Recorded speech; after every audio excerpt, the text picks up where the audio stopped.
plus 135 and Brady was plus 125. Let me see if I can pull it back up. Oh, No, that's how we'll start the show, talking about Rodgers MVP odds. Here, I'll send this to you so you can look at it. There you go. I believe you. I mean, I believe you. They have, I wrote down Jonathan Taylor too, because I wanted to mention Jonathan. I mean, I wouldn't be mad if he won it, but I really think he's gonna end up winning the Offensive Player of the Year. But yeah, just because like with him, like the Colts aren't that good is the issue. Right. Well, I mean, it's Patriots. So okay, so I had a Rams fan this morning trying to tell me that Lazard and MVS were somehow equal to Robert Woods and OBJ. But the difference in between Rodgers and Stafford was at least twice as much. But yet all I heard from Rams fans before this season was that now that Matthew Stafford is a Ram, that they're Super Bowl contenders. And he's like, Stafford's there. Rodgers is at least twice as good as Stafford. Meanwhile, Stafford is fourth in MVP odds. And, well, I mean, Devontae's better than Cooper Kupp. I would say that was what the discussion was. Robert Woods is better than the other any two Packer wide receiver. Yep. I mean, we're having this random discussion, so it is what it is. But, I mean... That's how we're opening the show. Robert Woods is better. OBJ is probably better than either of them. Even by name, OBJ is probably better than both of them.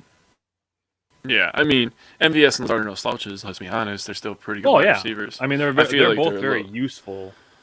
I feel like they're a little disrespected, but it's not like the Rams are like short on playmakers. Where the Rams are short on playmakers is running back in the backfield. That's right for the short on playmakers. That's where I'd give the huge advantage to the Packers. But this actually, what this reminds me of, and I didn't look up the stats to determine if this was going to be a true statement, but Cooper Kupp this year is reminding me of what Michael Thomas reminded me of just a few years ago when he had like 180 some targets, because that's where Cooper Kupp is going. And Cooper Kupp's going to put up all these impressive totals and stuff, but maybe we'll revisit that next week, and I'll get a little bit more stats and kind of compare that a little bit. But I mean, that's what it's reminding me of, is that he's just getting so many targets that you would expect him to put up big numbers just because he's, like if you were to look at, say, like a usage rate type thing for Cooper Kupp, I'd bet it would just off the charts. Oh yeah, 100%.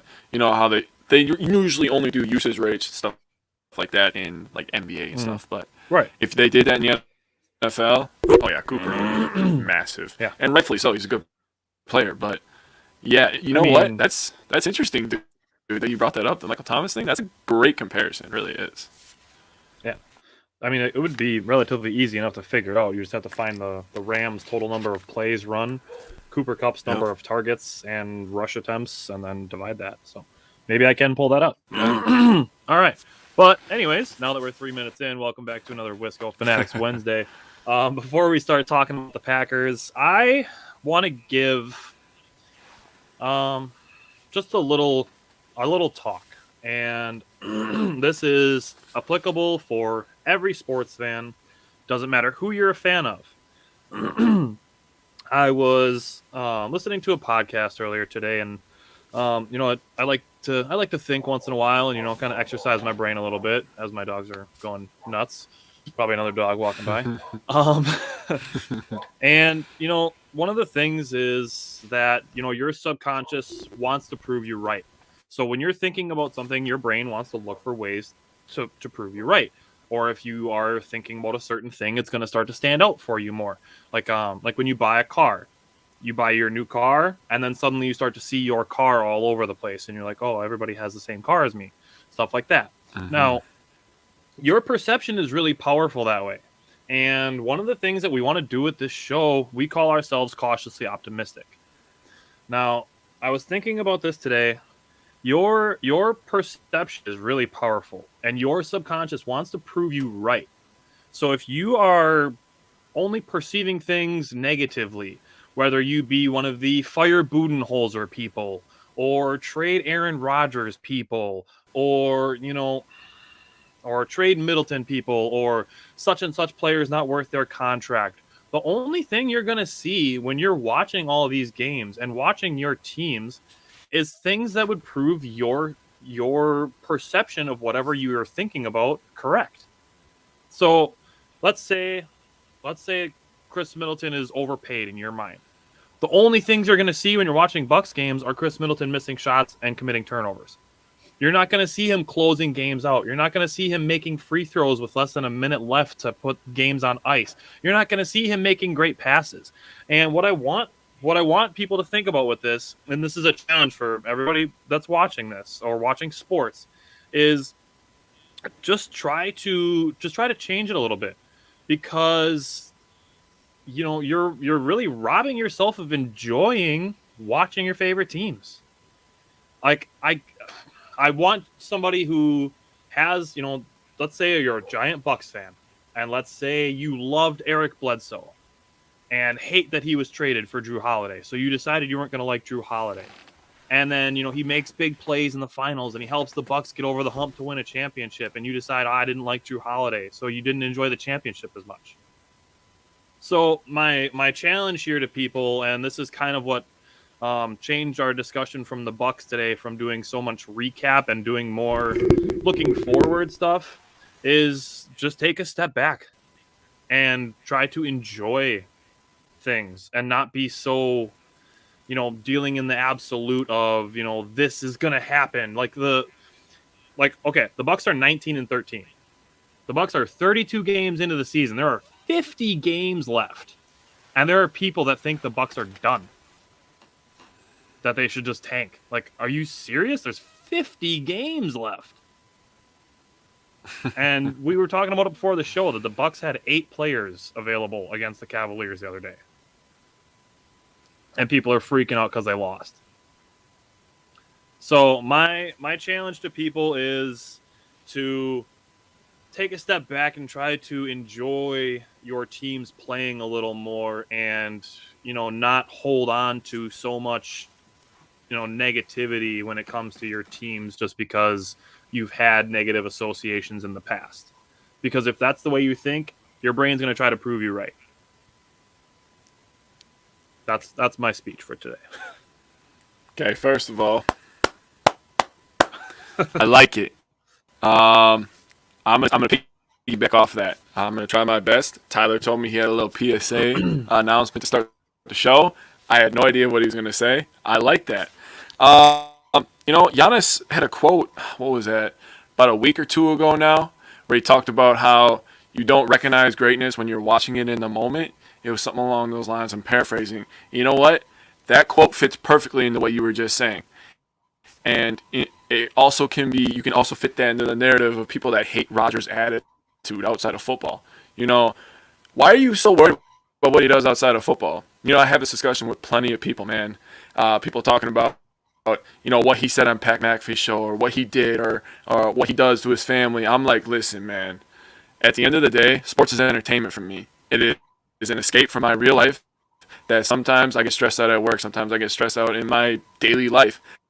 I like to sit down on Sundays. I watch the Green Bay Packers suit up, and I watch them win a lot of football games. Rodgers puts a helmet on. He's my quarterback. I support him throwing touchdowns.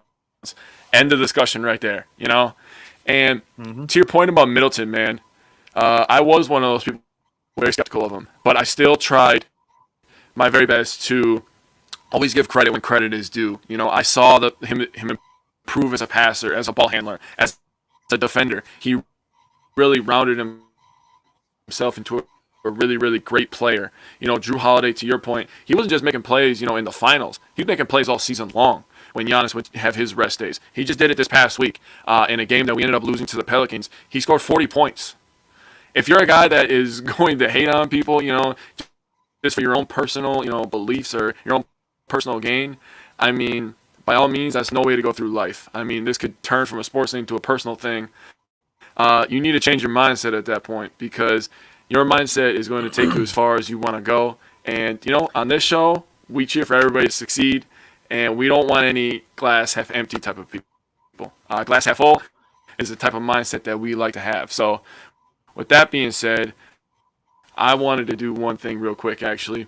It's actually one of our personal friends, Alex Hartlub. It's his birthday today, birthday 29. Yeah. I wanted to say happy birthday to my boy. Tyler and I, we love you, man. Appreciate you helping us with Parker John stuff and just being a goofball, man. So happy birthday. Hope you're having a great day, man. And I wanted to say Merry Christmas on behalf of Wisco Fanatics. I know we're not gonna. This is our live show before we hit Christmas. So make sure if you're traveling, be safe. Okay, I'm gonna say that at the end of the show as well. But just wanted to get that out there. Now I am ready. We have a great episode, man. I really like the construction of this episode. Right. So Tyler, give me the floor back. To your point about being a glass half full person and wanting to keep debates constructive, and that's something that I really appreciate is when I can have a discussion with somebody about something, and it not turn into, well, you're stupid because you don't agree with me, or the one argument that I hate is it's not even close. That's like the Cooper Kupp, Devontae Adams discussion we were having. When somebody says, this one's better than this one, and it's not even close. It's like, no, it's very close. These two are very, very close. In this type of discussion, you're not comparing Cooper Kupp to Sammy Watkins. That would be not even close. When it's a close discussion and somebody drops the phrase "not even close," that tells me that you're out of arguments, and you're just going to argue just for the sake of arguing. Yeah, or you're a fan of that team. Like the people that can't admit when somebody makes a good point. Like, it's not going to kill you. Might even make you a friend or two. Just a thought. Might make you a friend or two. Hey, I wanted to point out James' comment, by the way. Yep. James, what's up, buddy? Awesome that the Saints beat the Buccaneers, first of all. I want to say thanks for that. And he said, hey, guys, I know you probably don't care about volleyball, but Wisconsin volleyball team won the national championship. I thought you might be interested since it's Wisconsin. We actually have 2 posts about Wisconsin volleyball. Tyler did a great job posting both times. We made a post about Wisconsin winning the national championship, but I appreciate that, James. Yeah, I know Jake texted me the night of the semifinal, so I watched the semifinal and the national championship. So I actually watched both, because they were on ESPN. So I was able to watch the Badgers win the semifinal and the national championship. So that was fun. I was getting a haircut during the semifinal, so I watched the whole thing, get buzzed up, man. It was awesome. All right. We are going to jump into Packers discussion. Yes, we are going to start with 3 stars of the game. So, Jake, hit me with your 3 stars. All right, man. This is getting tough, man. And Tyler feels the exact same way as I do because we have so many people contributing, and this feels like a championship team, in my opinion. First of all, I wanted to say two things before I get into my 3 stars. Big Dog has really been playing great the last couple games. Made a lot of big-time catches. He had 1 catch against the Ravens, and he's just juking people, moving left and right, and he's so light on his feet. And I'm just like, why is this refrigerator so light on his feet, man? It's crazy. I feel like he breaks at least 2 tackles every time he touches the ball. Because they try to go low on him, and he's actually pretty nimble for a big guy. I wanted to point out Devontae Adams scoring against a double team because that is filthy. Dude, you're 3 yards from the end zone. And they're just like, all right, man, we're taking away the inside. The only way you can go is outside. And Devontae's just like, okay, I guess I'll go outside. And Aaron Rodgers' ball placement is absolutely perfect. Holy crap, he had some good throws in the game. And Devontae had some nice catches, even though he was kind of held down. But anyways, let's get started. 3 stars, right? So my 3rd star, kind of basic, but Devondre Campbell, man. I mean, what more can I say about this guy? 10 tackles, 5 solo, sack, tackle for loss, quarterback hit. He had that quarterback sack on 4th and goal in the first quarter. Wiped out, the Ravens started the game on a 14-play drive. Went for it on 4th and goal. And when you see the end score of this game, 31-30, you're like, wow, that play was massive in the beginning of the game. Bet Harbaugh wishes he'd taken the points. Yeah. I mean, he went for it on 4th down again, later, came out by 2 scores, which was really stupid. My 2nd star was actually Marquez Valdes-Scantling. All year, we've been for this guy to pop off and have a big-time game, and he really, really stepped up in the time when we needed him. He had 2 really, really nice plays. I'd say 3. I'd say 3. Okay, he had 3 good catches. Yeah, he had a long 31-yarder too. But the other one they had was against linebacker. He was running up the field, and Rodgers just whizzes a ball right past this linebacker's head. Nuts. He saw that play like 4 seconds in advance to make. Oh my God, did he ever, dude? And he just, Marquez's hands are right here, right, and the linebacker's trailing him. Immediately, the linebacker didn't even get to turn his head around, and that throw was right there. And I was at my dad's house. I remember standing up like, whoa. I really hope I don't have to miss that next year. I'll tell you that right now. But Aaron Rodgers is my number 1 star. I mean, I love this guy. I can't say anything else. He's the NFC Offensive Player of the Week, by the way, if you didn't know. 268 yards, 3 touchdowns. He had a 132 rating, 84 QBR. And he now, after Sunday, took over the lead as the MVP favorite. He is plus 125. So Rodgers is in the lead for that. And with a little update on Matt LaFleur, he moved up to second in Coach of the Year. So Belichick is plus 100, and Matt LaFleur is now plus 300 for Coach of the Year. So we are trending in the right direction, baby. Hey, I mean, the Colts beat the Patriots, so that helps too. So, if the AFC feels the need to get even more muddy than it already is with like 11 teams within like 4 games of each other, James, if I had to guess the NFC Defensive Player of the Week, I'd say Cam Jordan. That's just me. It was Cam Jordan. See, I didn't even watch that game. I just guessed, and I still got it right. All right, so for me, 3 stars of the game.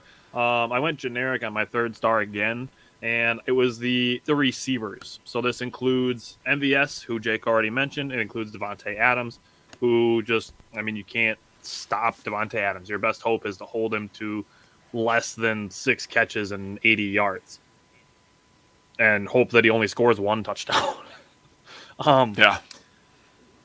You mentioned, Mercedes Lewis, dude, he needs to get a touchdown. He needs one. Desperately. And I'm going to ask you a question later, and I'm going to include Mercedes Lewis in it. Okay. But just the pass catchers in general. Tyler Davis making a really nice catch on 2nd and 7 when Rodgers has 2 guys right in his face. Tyler Davis makes a nice catch right here. Just more good ball placement by Rodgers, trusting a guy that doesn't have a ton of playing time or experience with the team, and he makes the play when he was needed. Josiah DeGuara wasn't quite as involved as he was the last 2 weeks, but still involved, still active, still getting some first downs that were really key, like the 3rd and 1 play where he got across the first down mark by this much. And just the amount of guys involved. I'm gonna get back to that when I go to my other star. But number 2, I wanted to throw in Aaron Jones. He only had 13 carries, 17 total touches, but he averaged 4.5 yards per carry against the number 1 rushing defense in the NFL. So I wanted to throw that out there. And Aaron Jones made the really nice catch to get the receiving touchdown. So that's back-to-back weeks with a receiving touchdown. Yes, Isaac, the special teams is still abysmal. I only have 1 note on special teams this week. But my number 1 star for this game, also Aaron Rodgers. He handled the pressure really well. Even though Baltimore is missing a bunch of defensive players, they still have a good defense.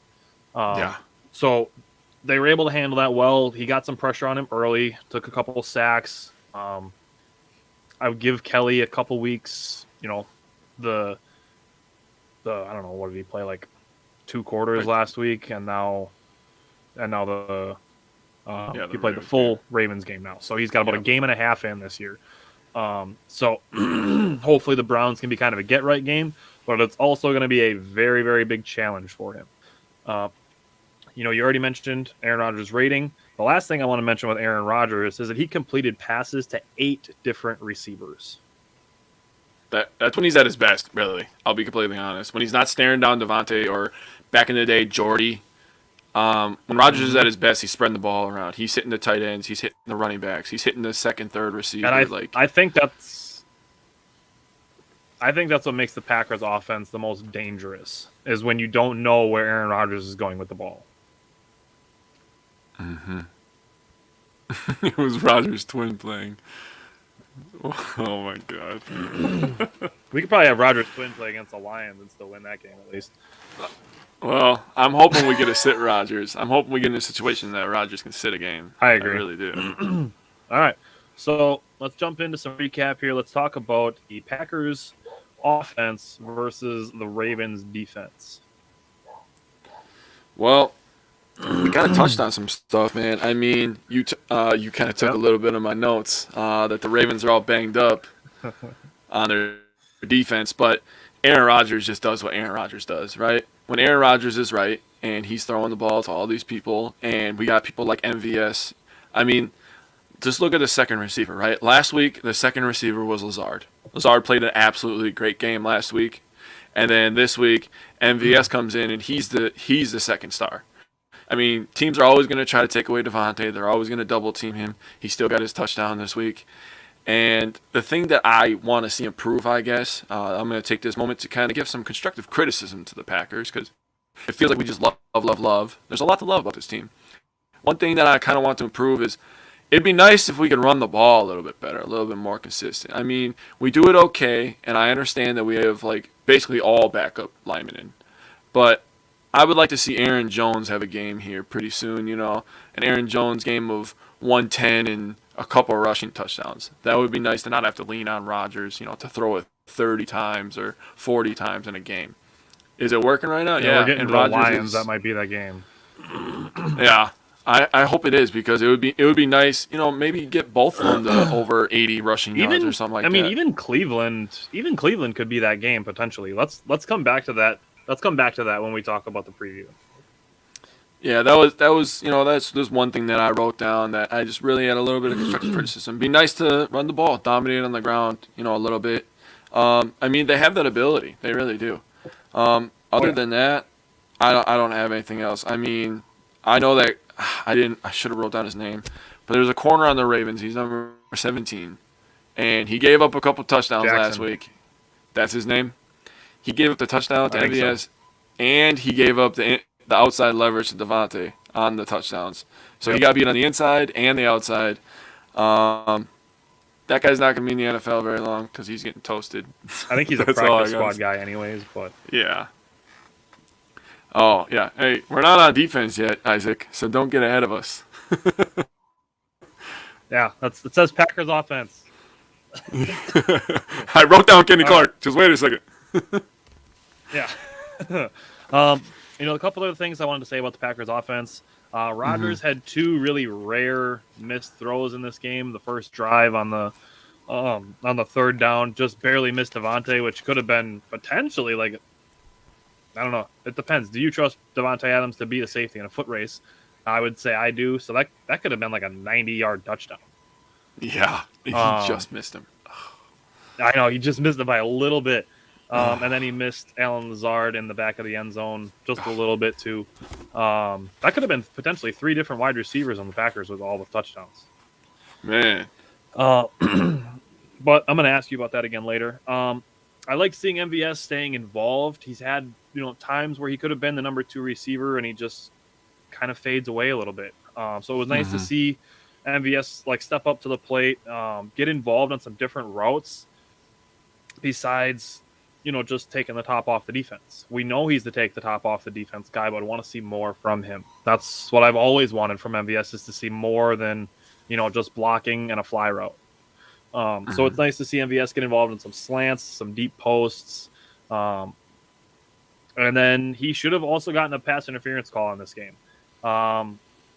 It drove me nuts that the same penalty basically was called against the Packers in the Bears game, and then the contact is early in this one. The DB's not looking at the ball. The timing didn't bother me much as the defensive back not looking at the ball, because that's where I don't care about contact. If a defensive back is going to make a play to try to make an interception or a pass defense, that's where the contact doesn't bother me as much. But when you're not looking at the ball and you're just making a play on the receiver, that's where you're interfering with a pass catcher. So that, to me, should have been pass interference. But, I mean, if you watch the refs this year, they're not consistent in any football game. Absolutely not.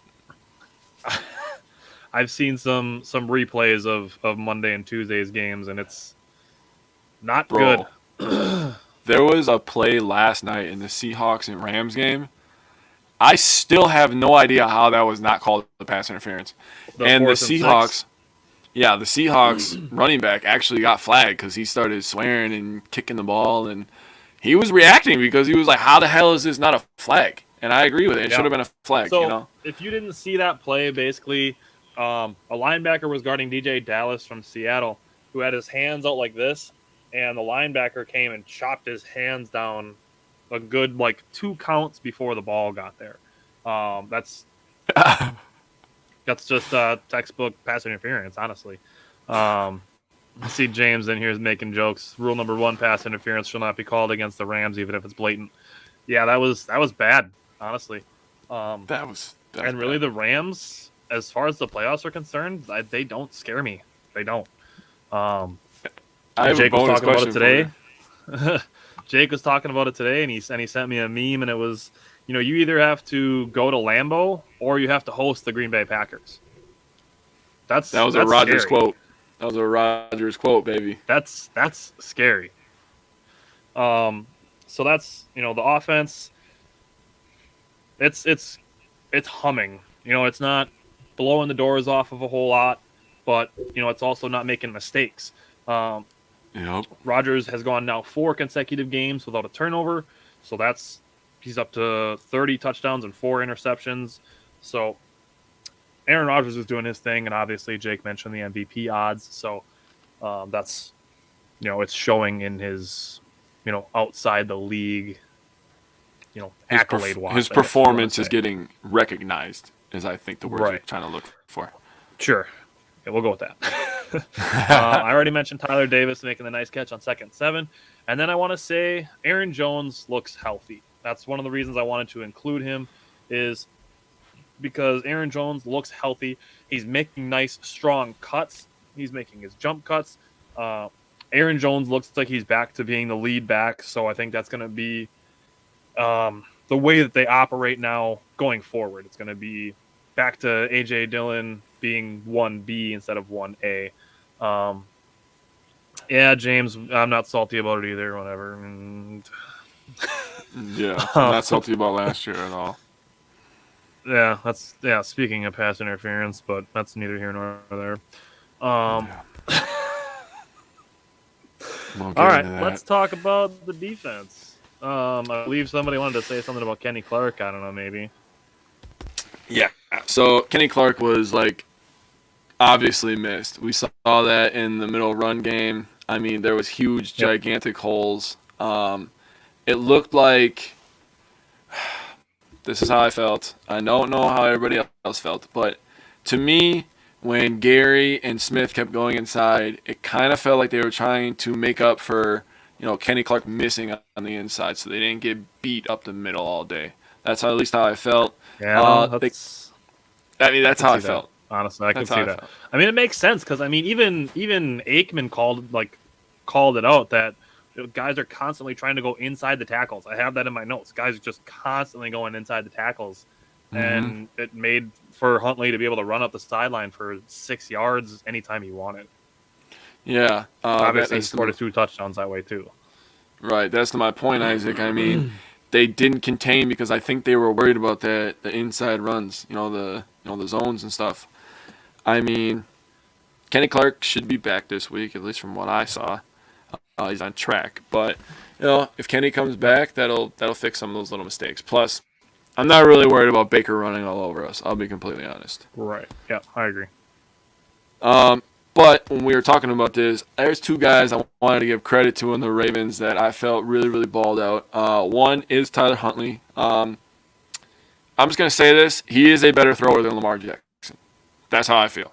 Yeah. Lamar Jackson I agree. Is way more electric with his feet. I'm not even going to compare them. But Huntley is mobile enough where he can run and get rushing yards whenever he wants. Huntley made some really, really, really nice throws in that game. He did. I give him credit. It's not even a situation where you want to downplay your competition, but Huntley made some really nice throws. And then Mark Andrews, man. I mean, he might be the third best tight end. I mean, everybody throws Waller in that 3 spot, but Mark Andrews has been really consistent. Waller's I don't know. time too, which is giving Mark Andrews the time to shine a little bit. So right. If you wanted to put him above Waller's, I wouldn't disagree.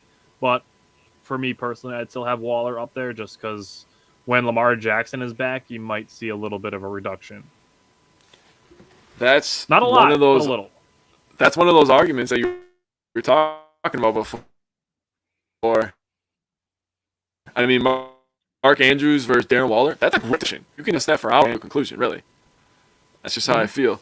I don't think there's a wrong. I'm gonna wait for my two questions because they pertain to the Packers defense versus the Ravens offense. So I'm gonna let you go first, and then I got my questions. So I think I want to see. This is something that it might just be me personally. I don't know if you agree. I don't know if people in the comments will agree. How do you feel? This is what I want to see: is Joe Barry be more aggressive in the first half? The Packers have had some really great second halves this season, but it seems like in the first half they're kind of just trying stuff, see how it works, and then they'll make their adjustments at halftime. I'd like to see Joe Barry try to make some aggressive adjustments in the first and second quarter. One of the things Isaac's already saying in the comments that Darnell Savage was struggling on Mark Andrews, and he was. The size was just too much for Darnell Savage to overcome. They had Stokes on him a little bit later in the game. The combination of Savage kind of being in the zone and then Stokes being right on Mark Andrews, right at the pylon, got the last incompletion on the 2-point conversion. But, I just wanted to see them mix it up a little bit, throw different looks at Mark Andrews early in the game instead of just Savage. Our buddy Cody was asking for Adrian Amos on him. And I wanted to see Devondre Campbell get a chance to guard him, or even Chris Barnes, who we didn't even mention at all so far, who's still improving. I mean, he made some really nice tackles in this game. He made a couple tackles for loss in this game that were really useful. Preston Smith was pretty quiet in this game after we talked about all the quarterback pressures that he's had in the last 4 games. But, maybe this week Preston can get back to his pass rushing ways. But they just need to figure out the quarterback contain. I don't think it's going to be as big of an issue, like Jake said, with Baker Mayfield versus Tyler Huntley and Justin Fields. It's not another situation where they're dealing with another mobile quarterback, and throughout the NFC, there's not a ton of that outside of Kyler Murray that's going to be in the playoffs. So I want to give credit to Eric Stokes, who made some really, really nice tackles in the fourth quarter, just not allowing guys to break tackles and get big gains, big chunks. I see your dad doesn't agree with me wanting Joe Barry to be aggressive in the first half. I don't have a problem with the adjustments at halftime. When you see something's not working, make an adjustment. Like the Darnell Savage thing, I think it went on 2 or 3 plays, big plays, too long. Well, that's actually one of my questions. Is I saw that King and Savage were really the primary defenders on Andrews, and I was wondering, you were kind of you were just answering it. I wanted to know who would you put on him? What kind of coverages would you change to? Like, my thought was maybe you bracket cover him. I mean, Hollywood Brown wasn't going deep anyways, right? It was 4 yards, 4 yards, 4 yards. You can let Stokes live with that over there, right? I trust Stokes with that. Just tell him not to get beat deep. Tackling well, right? With Andrews, I would have bracket covered him. I would have had the linebacker underneath, and I would have had a safety over the top, and I would have just kind of soft double teamed him and made him beat 2 people. But when he ran across the field the one time on Savage, I was just kind of like, how are you just allowing that, dude? Like, and then he bullied Kevin King a couple times, and I'm like, we're not stopping this guy today, And then you allow Huntley to, roll out and create extra time. I mean, it gets tough on a DB, man. You can't cover for 8 seconds. I mean, every play, that's tough. So maybe blitzing more. That's a different option too. I mean, for me, that's why I thought maybe throw one of your linebackers on him. I mean, I trust Devondre Campbell. I think he's earned that at this point to be trusted with any job on the defense. Even if it's just a play or two. I would think, this is my preference, I would want the Packers to mix it up. Don't let him see the same guy over and over, because that's just, the next play he's going to say, hey, he bit when I made this move, or, I know that I'm stronger than him if I, make this move. Give him a different look and not just get him used to being just used to being against one player. So I would have liked to see different guys get looks almost every single play just to not let him get comfortable. Yeah, I agree. I think my dad's replying to Isaac's comment on the neck injury. Yeah, now that we're talking about the defense, really, really Isaac's scary. talking about Allen Lazard, who plays for the offense. Yeah, I know. I don't know why. I mean, the comments are just they're doing their own thing over there. Isaac they're not is even just, listening to us just talk making anymore. Anarchy in the comment section. I mean, do you want me to ask my next question? I got 2 more questions for you. All right, my last thing about the Ravens offense is I hope Harbaugh has learned to take points when he can get them, especially when you have a backup quarterback. Okay, well, you're already answering my question. So, the Packers only had 1 first down on their last 2 drives, right? They had 1 first down. And coupled with that 1 first down, the Ravens had back-to-back touchdowns. You're at home, you have momentum, you're stopping Aaron Rodgers. Do you think it was the right decision to go for 2, especially after they went for 2 the week before with the Lamar, and they missed that one too? You're in the middle of a playoff race. Is that the right decision there? Nope. I strongly think it's the wrong decision. At that point, like you said, you're playing at home. Like, take the points, make the tie, put the pressure on the other team. Because if you don't get that, then the game's over. Right. But if you just kick your field goal, you tie the game. There's 40 seconds and 1 timeout left for the Packers. Not saying that they couldn't go get a touchdown, but like you just said, 1 first down in the last 2 drives. Like, I don't know how you don't trust that your defense has been doing well, even though Rodgers is spreading the ball around. And the Ravens, after that miss, are 2 for 8 on 2-point conversions this year. That's terrible. That's one of the worst in the NFL. 2 for 8. Only situation I could see that being, what you would do is if your kicker's hurt. And Baltimore has the best kicker in the league. Yeah, undeniably the best kicker in the league. Yeah, probably one of the best in history, honestly. Yeah, I mean, when you're making 66-yard game-winning field goals, pretty good. Yeah. So yeah, I'd take the points. So the Packers came out of this game, right? They're 11-3. You fast forward to the future. We're present day, right? The Packers have a 1-game lead on all of the other teams, at least 1-game lead on all the other teams in the NFC, right? So you're 11-3.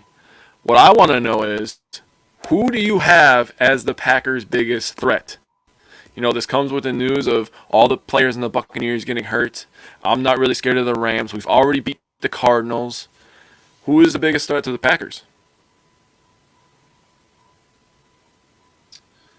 Honestly, it's probably still the Buccaneers. I do feel that their wide receivers are definitely banged up now.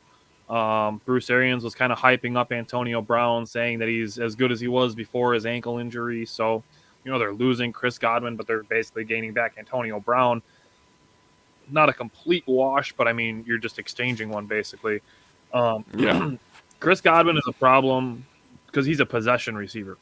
He's a slot receiver. Isaac's getting ahead of me. He's talking about Levante David, one of their great linebackers, but they still have Shaq Barrett, Devin White. I mean, they still have playmakers all over their defense and their front 7 at least.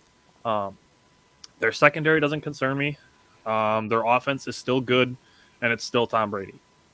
So, Matthew Stafford in the playoffs doesn't scare me. The Rams look very beatable.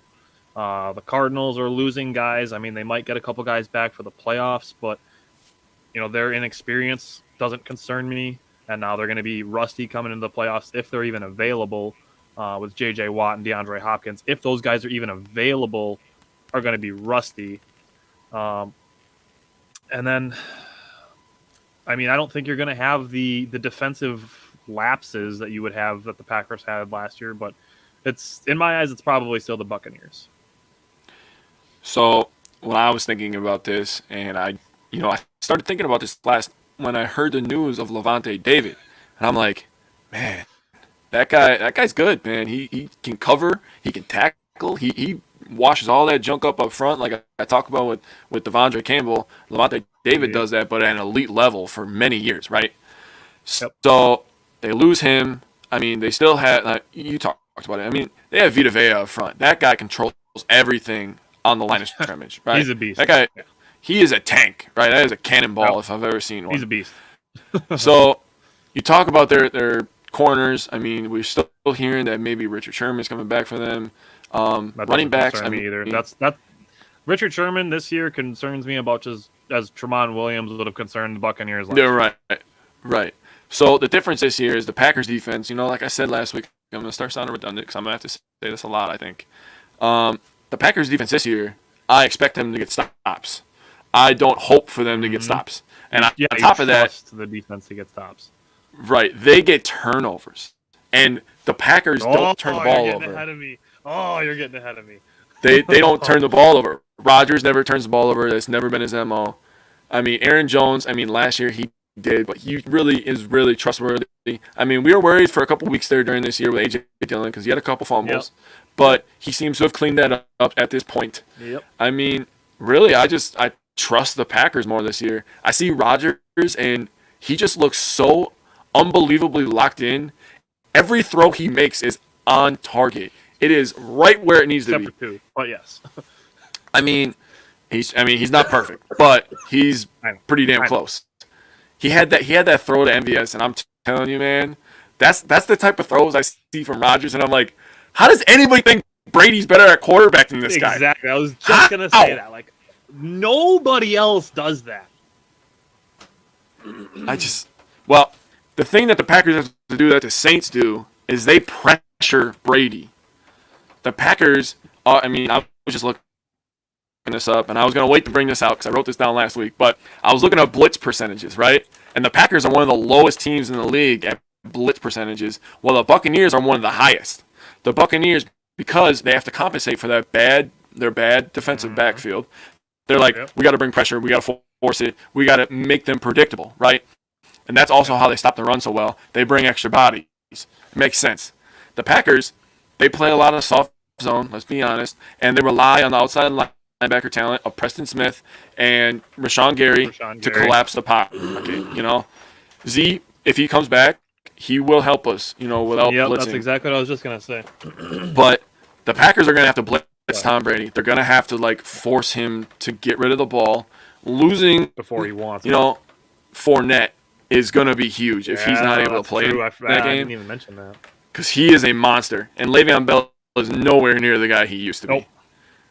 I mean, he was just talking about boxing matches, boxing Big Paul, and now he gets signed to play football. Like, his mind's not even totally on football, in my opinion. So, you just got to blitz Brady, and Rodgers we just hope that we have a Rodgers game.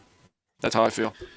So, in addition to everything you just said about the defense, is we haven't even factored in adding in two potentially great players at their positions. Zadarius Smith is a great pass rusher, and Jair Alexander is top 2, not 2 in the league at cornerback. So you're adding that into we talked about this last week. We talked about potentially lining up the Buccaneers' 3 really good wide receivers against our 3 really good cornerbacks potentially. The emergence of Eric Stokes makes a big difference. So, looking at Eric Stokes as our second best wide receiver and Rasul Douglas, or our second best cornerback, and Rasul Douglas is our third best cornerback, the only matchup that I'm super concerned about is who you put on Gronkowski. And, that's where maybe you factor in the pass rush that you get to Brady before he can even find Gronkowski. Because he's going to be that short option. Yeah, and so if you can get, pressure, even if Brady's looking for Gronk early, that's where maybe we can have a Dean Lowry game where he gets a couple passes to fence just by getting his hands up. Hey, Brady's feeling pressure. He's trying to get rid of the ball quickly. And, Lowry and Kiki, if they can knock balls down at the line, they could make things hard for Brady. They just need to game plan it well. So, there's things that everybody in the NFC does well, but Nothing that I don't think the Packers can't overcome.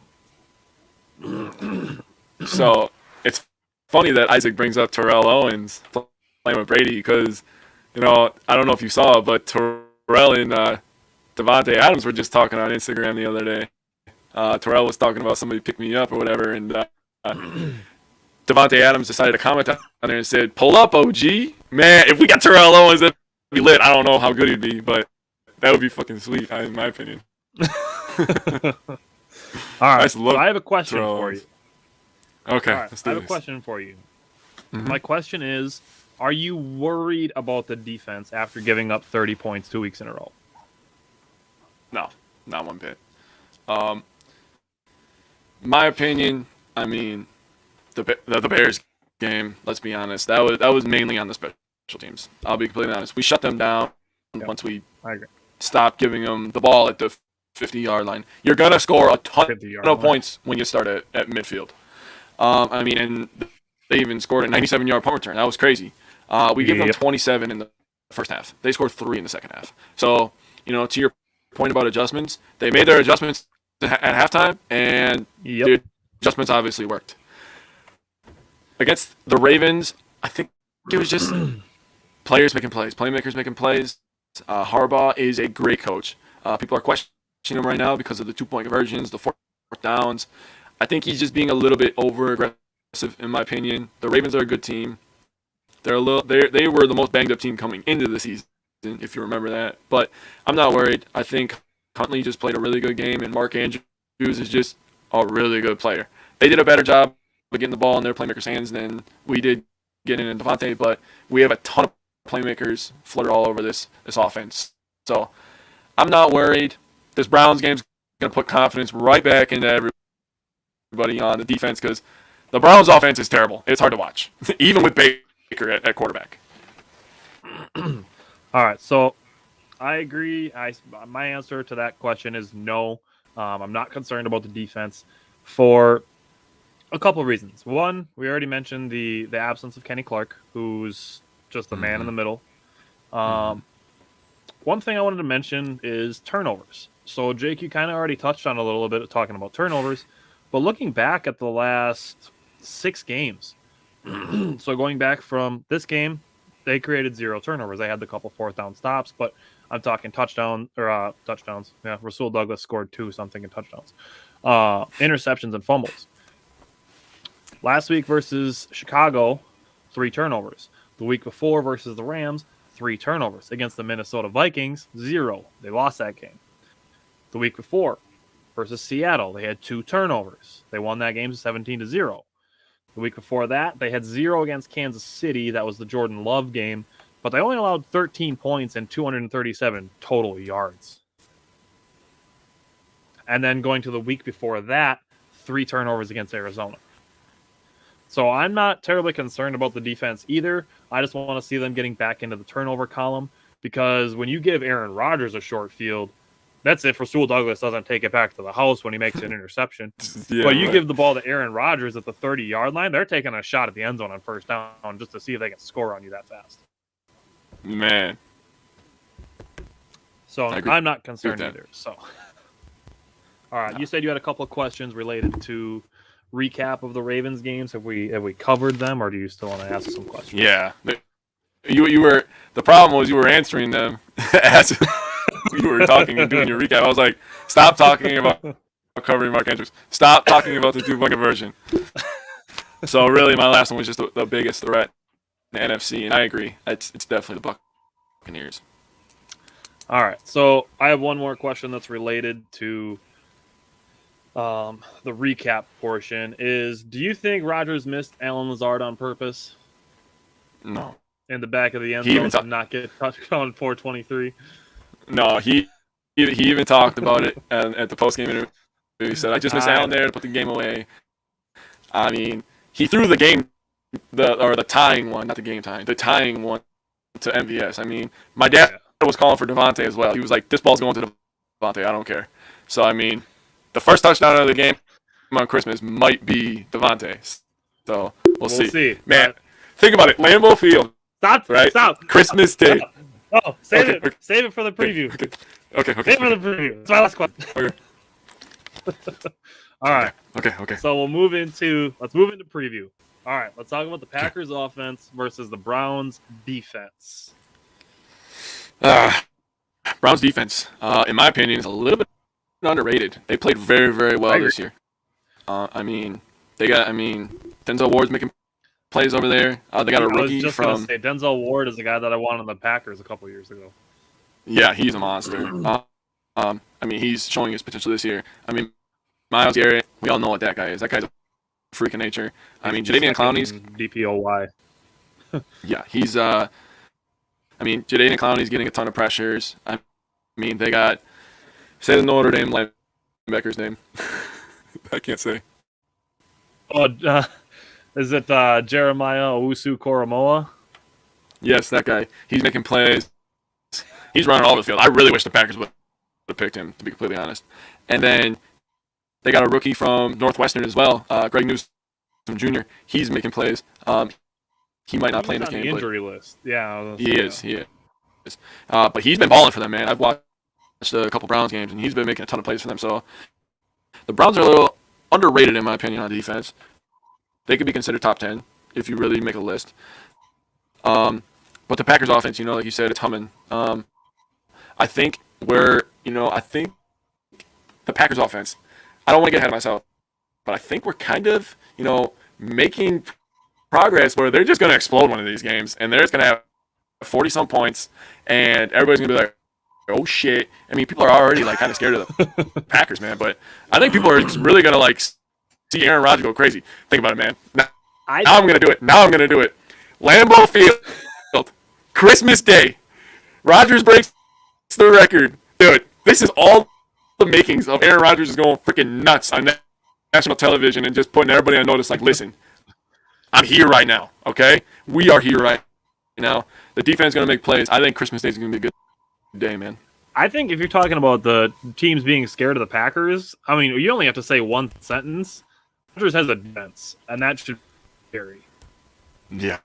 I just go with this. So I want to throw a couple of bonus questions in there. First, Tim was asking if the Cowboys are a threat in the NFC, if you agree with that.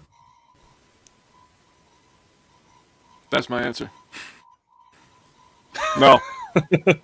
Okay. All right. Now, my other bonus question is, if the Packers win the toss, do you think they should receive just to go and score right away? So,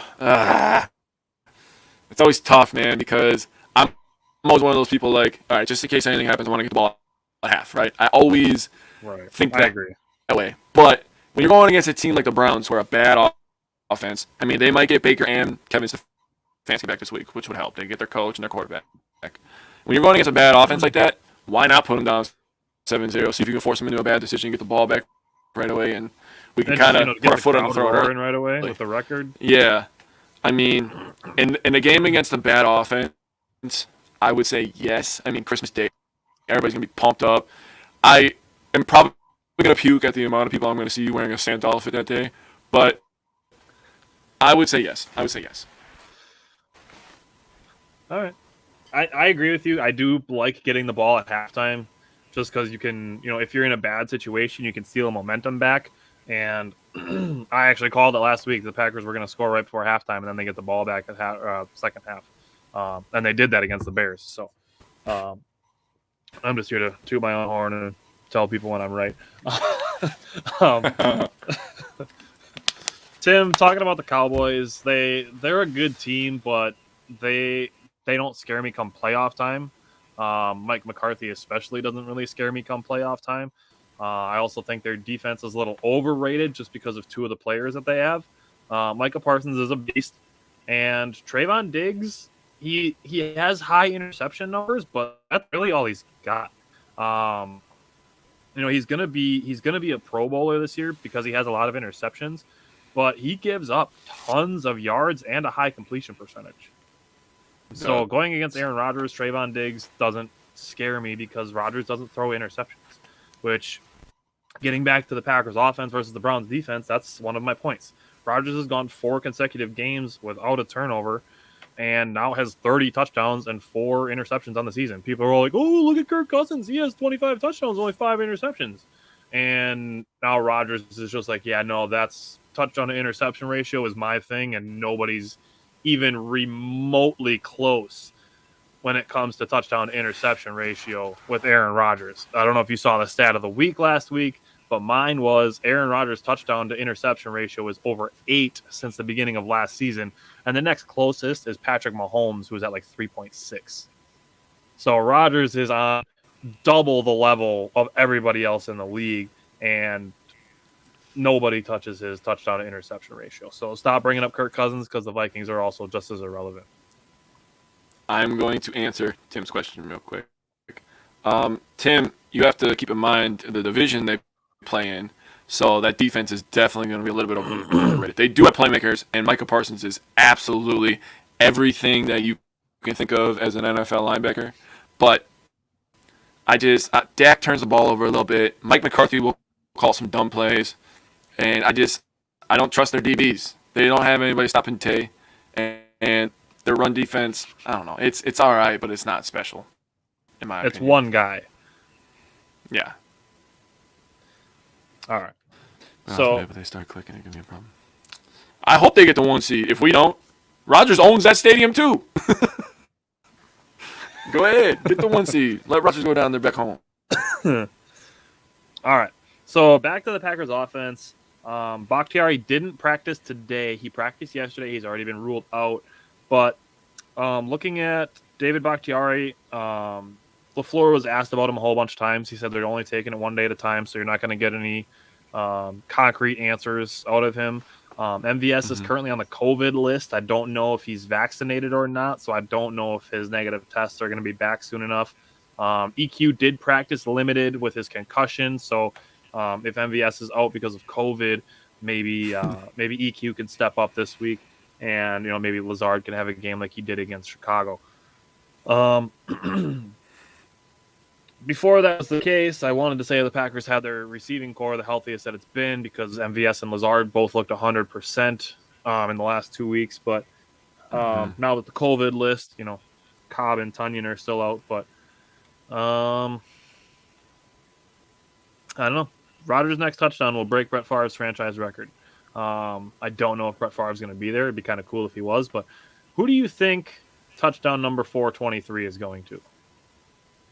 Devontae Adams. Not even a hesitation. It is. If it's in the red zone, it is going to Devontae. 100%. Especially if MVS is out.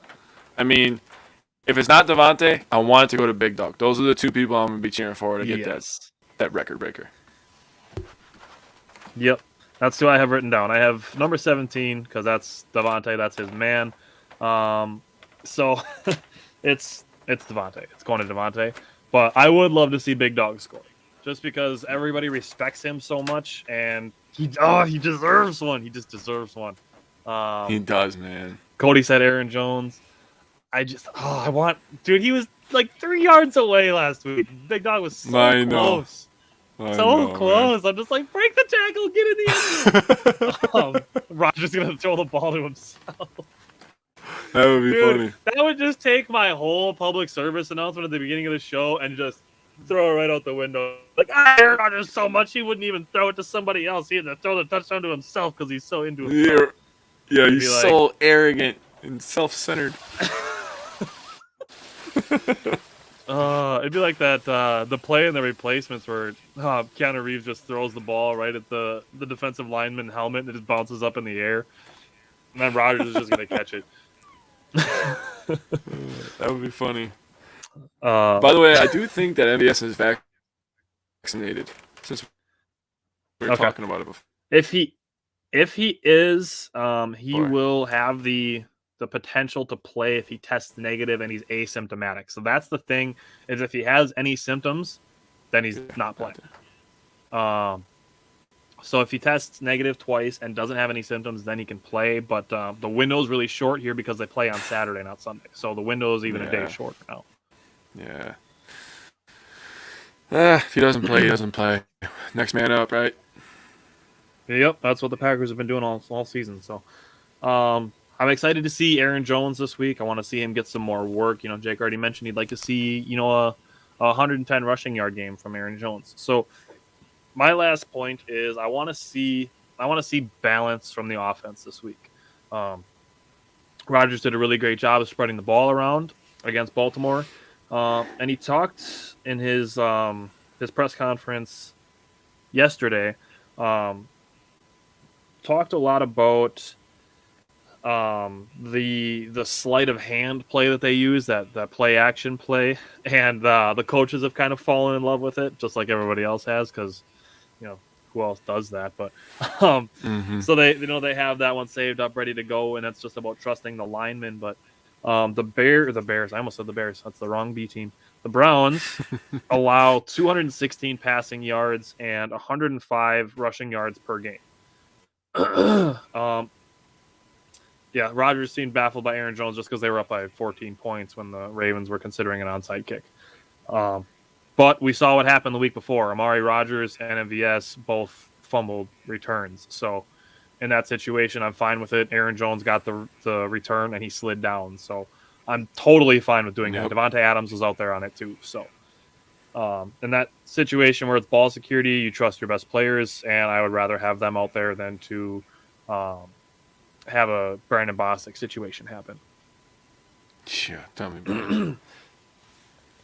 So Cleveland did lose their other defensive end opposite Myles Garrett, so that's gonna be a problem for them. Jadeveon Clowney's probably gonna end up on the other side, so you are still gonna have a guy on each side, but I think you're gonna see a handful of things. You're gonna see tight ends and running backs staying in to block. You're gonna see like chip blocks, so it's just gonna be AJ Dillon throwing a shoulder into Myles Garrett and then running out on a route. You can see the same thing with Josiah DeGuara. And then I think you're going to see a lot of pre-snap motion and a good amount of play action just to keep the defense off balance. That is the last thing I have to say about the Packers offense. So what we're going to see is what we've been getting the last couple of weeks. Aaron Rodgers is going to drop back. He's going to throw the ball to 9 different receivers, and they're going to catch the ball, and we're going to score points. That's what I think. Rodgers is on fire, like I've said how many times. Riveting storytelling. Yeah, I mean, it's pretty basic and pretty straightforward. Devontae Adams is your playmaker. Aaron Rodgers is on fire, and we still got backup linemen in, so we can't really trust them to run the ball that well. The Browns are actually 9th against the run this year, so they give up 105.6 yards, so that's top 10. So they're pretty good against that. Solid. But you don't stop Aaron Rodgers. You just hope to contain him. He's one of those players. So Aaron Rodgers is going to have a great game this week, I think. I just feel it. All right, let's talk about the Packers defense. So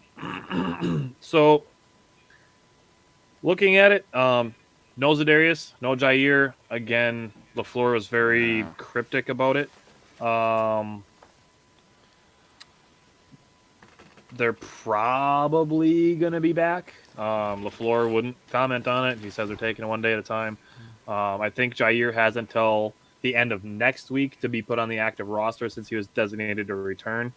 And this is what we said. We talked about this when we were talking about it already a few weeks ago. If the Packers are winning, they're going to be overly cautious.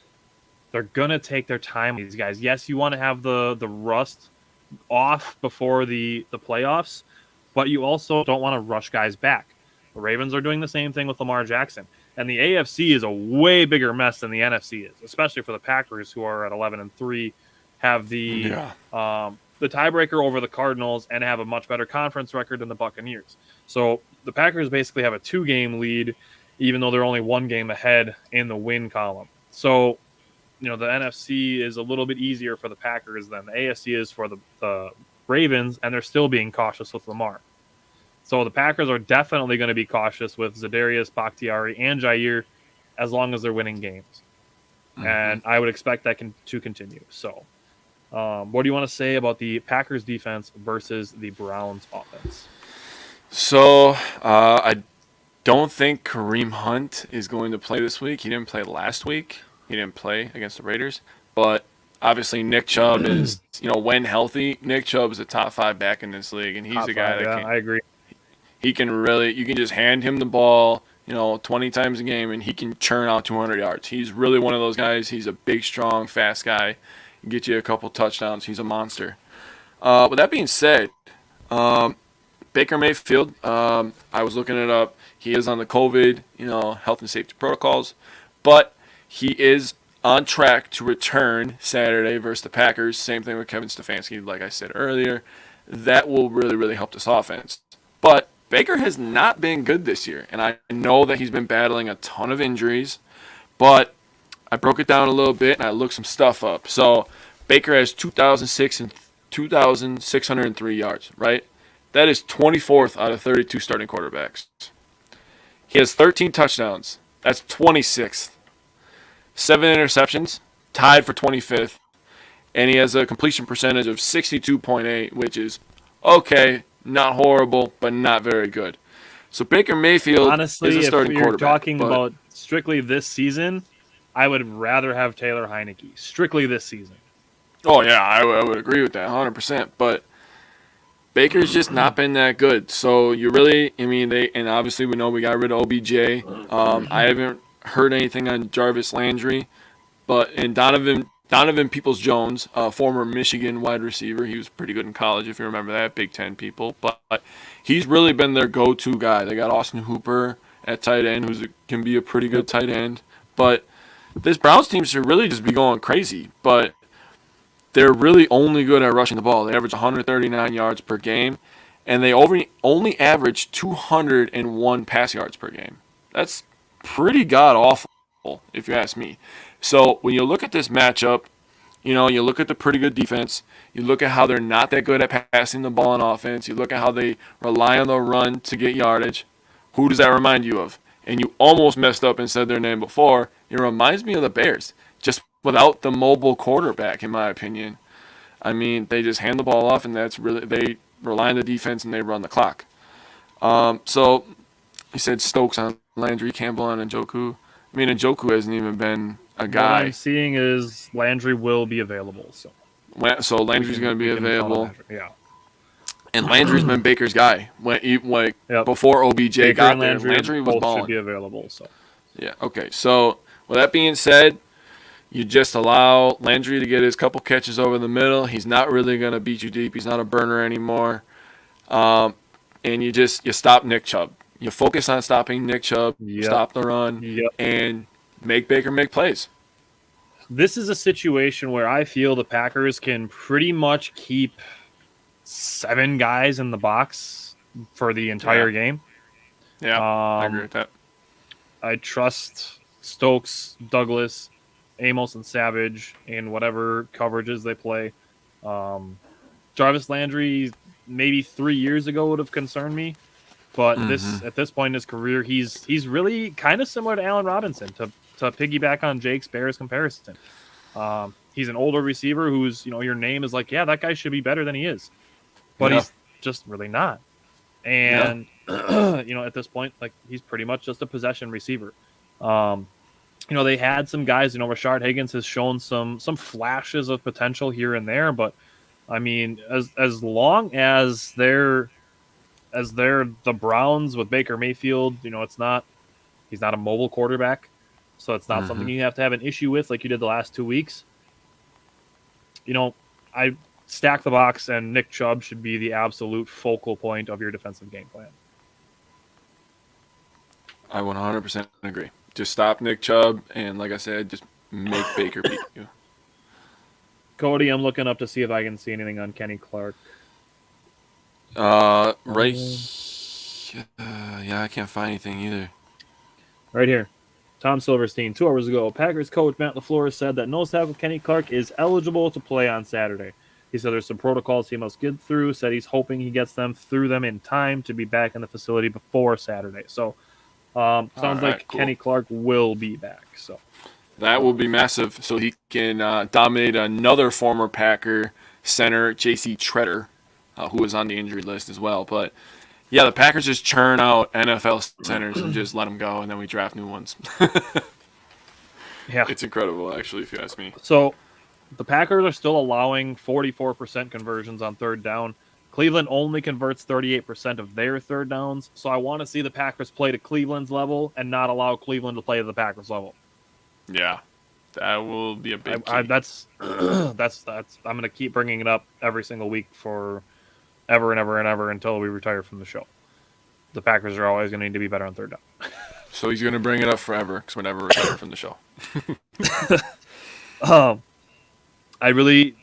We said it already. We can't say it any other different ways. Nick Chubb is the focal point of the defensive gameplay. Yep. Just like the linebackers focus on the Bears. Yep, 100%. There you go. All right, man. Are you ready for some questions, dude? Because I got some good ones with this one, man. I'm interested. I got two things I want to say. I want to say. Don't take this game super lightly. We're going to talk about this, and I have a feeling we're probably both going to predict double-digit wins for the Packers. Cleveland is one of 4 7-7 teams in the AFC, so they still have stuff to play for. And on the flip side of it, the Packers are going for their second division sweep in 2021. They already swept the NFC West. Now they're looking to sweep the AFC North. So the Cleveland Browns are the last team standing in the way. Now that I've said that, now Jake can fire up the rest of his questions. I'm going to piggyback off that real quick. Because I remember coming into the season, and people were like, oh, last year they're like, oh, the Packers had a cakewalk schedule, they didn't play nobody. That argument was so annoying. We even had Nick make a strength of schedule blanket meme that was funny as hell. Oh, they're going to play the AFC North and the NFC West next year, and they're going to get their butts kicked. Oh, yeah, and then we're just going to sweep them both. So, what you got to say now? Whoops. Yep. All right. So, I have it written down here. Bakhtiari, Jair, Za'Darius, they're not looking like they're going to play this week. If they don't play this week, and let's just predict in the future, they don't play any regular season games, do you think that we will bring them back for the playoffs?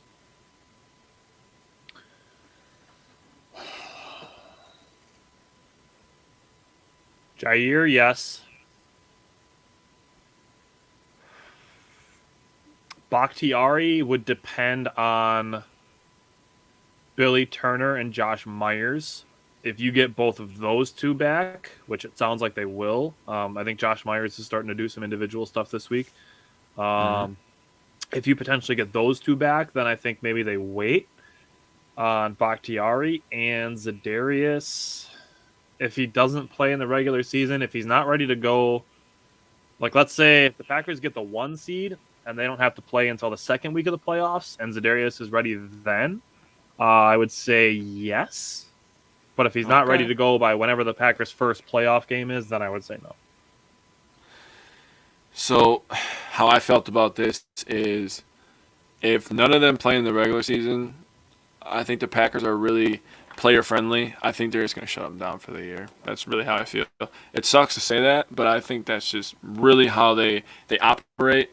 And if you think about it, right, if you're a player, would you rather go to a team that's going to be like, okay, because sometimes you have to protect these guys, right? The competitive fire just goes crazy, and you could further injure stuff. Yeah. I'd rather go to a team that's going to protect me from myself and look out for my best interests, So I would look at a team like the Packers, not just because I love them, but because they're going to protect me from myself and not allow me to, risk my future for a playoff game. So if they don't play against the Vikings or the Lions, because it doesn't look like they're going to play against the Browns, I would say they get shut down. So my second question, who is the Packers' true number 2 wide receiver? Is it Lazard? Is it MVS?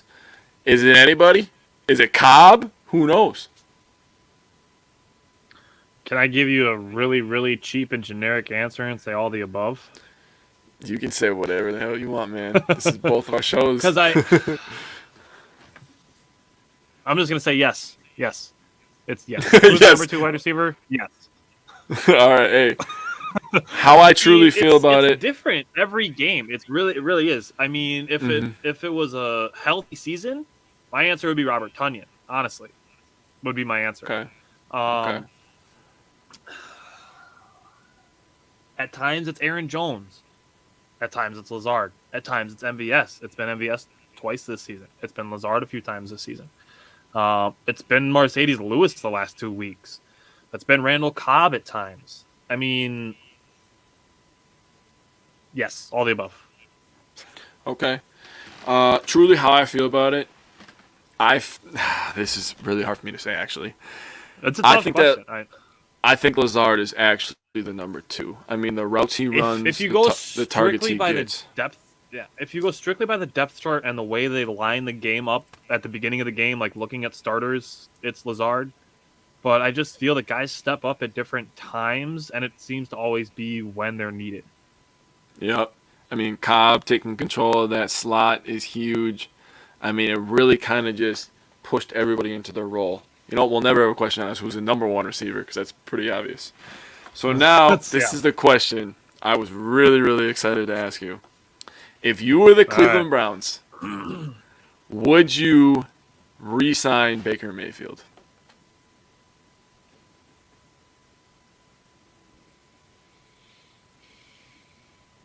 Only for the right price.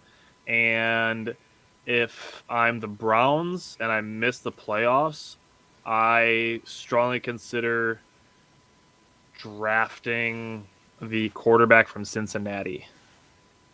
Oh, you think he'll fall that far? People are talking about him, if man. the Browns miss the playoffs and they're sitting at like 12, I've seen this say like a lot of things saying this could be the first year in like 15 years that a quarterback isn't drafted top 10. And I like that quarterback from Cincinnati. So I mean, if you're the Browns and you miss the playoffs and you're sitting at pick 12, I would give it a shot. I mean, I would sign Baker to maybe a 1-year prove it deal if he's interested in that. You could be the Browns. We didn't even talk about this during the Ravens game, but this was kind of an audition for Tyler Huntley. He played pretty well in this game. He played pretty well in the game when he came in relief for Lamar. If you are, say, Seattle, looking at that and saying, like, hey, there's a mobile quarterback we could roll with. We could trade Russell Wilson to the Giants for one of their top 10 picks that they're going to have because they're going to have like 3 top 10 picks this year. And we could bring in Tyler Huntley to have run the offense and, get a top 10 pick out of it and whatever else they get. There could be places for. I think he's going to New Orleans. I mean, maybe New Orleans takes a look at Tyler Huntley. I mean, there's guys that are available. I mean, Cleveland could take a look at Tyler Huntley and say, we've seen him. I don't know if Cleveland and Baltimore play again yet this year. I don't care about the AFC North schedule except for the fact they're playing the Packers. They don't. They played already twice. But if I'm the Browns, I'm keeping my options open. Baker Mayfield would be one of the options that I keep open, but I wouldn't say Baker Mayfield is 100% the starting quarterback. I think Kevin Stefanski is a good coach. So I don't think he's going to deal in an absolute and say Baker Mayfield is 100%. Nothing can change my mind. The guy next year. So this is how I looked at it. People forget the Browns were awful. People weren't talking about how bad the Lions were because the Browns were worse, which is actually scary. So Baker Mayfield comes in and he kind of changes the attitude. He's got a little swagger about him. He's got a little chip on his shoulder. He comes in, he makes people believe, right? He's one of those people. So I like Baker a little bit, right?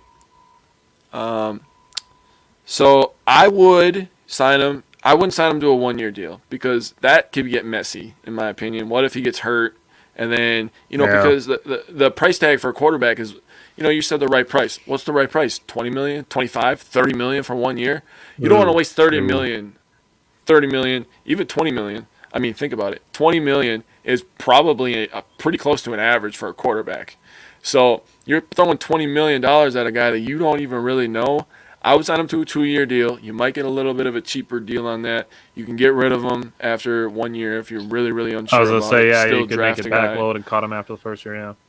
Right. So if me, I would sign him to a 2-year deal. I would say, Baker, let's go get healthy. Let's go get a couple more playmakers for you, and let's run this baby back because that Browns team is pretty loaded with talent, in my opinion. They've put some playmakers around him. I mean, they have a good offensive line. They grabbed Austin Hooper. They went and got OBJ. They have Jarvis Landry. I mean, we mentioned a couple guys they've shown flashes. They have an elite running game. I mean, if Baker can't succeed with all of that, my answer would be to to keep all the options open. I mean, we'll see what happens, but now here's the next level of the question. I just thought of this right now. So you said guys are available, right? And there's going to be moving parts. Russell, hey, even our quarterback could be on the move. We don't know. So if Baker doesn't get re-signed, where does Baker end up? Does that have an effect on where Russell ends up? Does that have an effect where Rodgers goes? I think Rodgers is ringing up, in my opinion. But what happens? That's the madness of this NFL, quarterback carousel. How about Baker in Atlanta?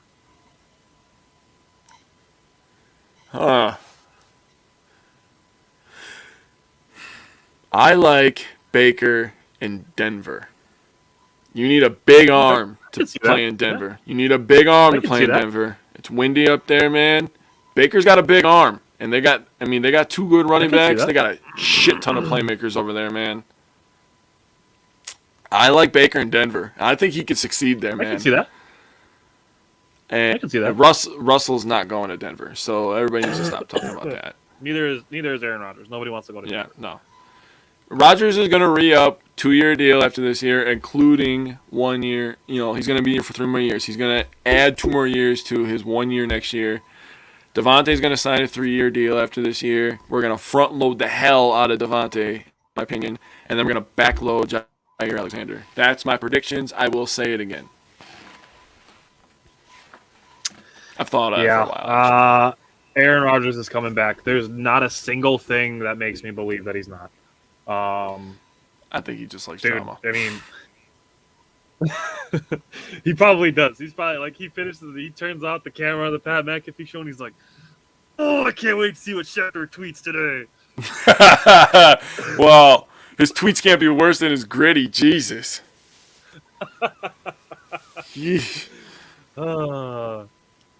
Isaac showed me that one. I lost a lot of respect for Adam Schefter this past offseason. Nah, Baker's not going to the Jets. They just drafted a quarterback. You can't give up on a guy after 1 year, man. Come on. That's a little ridiculous. And don't they kind of like Mike White too? So they kind of like their backup. I mean, he's not going to the Jets. He lost me that one. But yeah, they were laughing at him because that was terrible. That was awful. He's gritty. Yeah. All right. So, Jake, let's do it. Let's get your weather report, and then let's do score predictions. All right. So, weather report on Sunday is a high of 34, low of 23, winds north at 5 to 10 miles per hour, and it's going to be partially cloudy. It's going to be a pretty mild day. It's going to be a beautiful night at Lambeau because the clouds are going to clear, and you're going to see that night sky, and it's just going to be. We're not going to have a white Christmas from what I keep hearing, so no snow, which, whatever. I don't really care about that stuff, but my girlfriend's been going crazy about that. She's like, I just want snow on that day. Don't be those people, okay? I don't like the damn snow, okay? We don't need it. It's already freaking cold outside. But anyways, it's just going to be a mild day and should be pretty clean football night.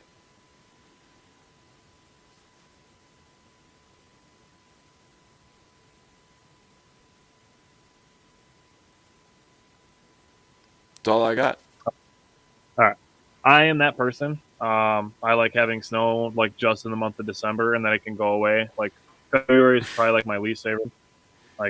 Lily's birthday is right at the beginning of February, which is nice. But then you got Valentine's Day. But February, weather-wise, sucks. It's my least favorite month weather-wise. It sucks. It's only 28 days, but it feels like the longest month of the year. You're a fan of Valentine's Day? Tell me you're not a fan. I don't mind it. I mean, it's a sham. It's a sham.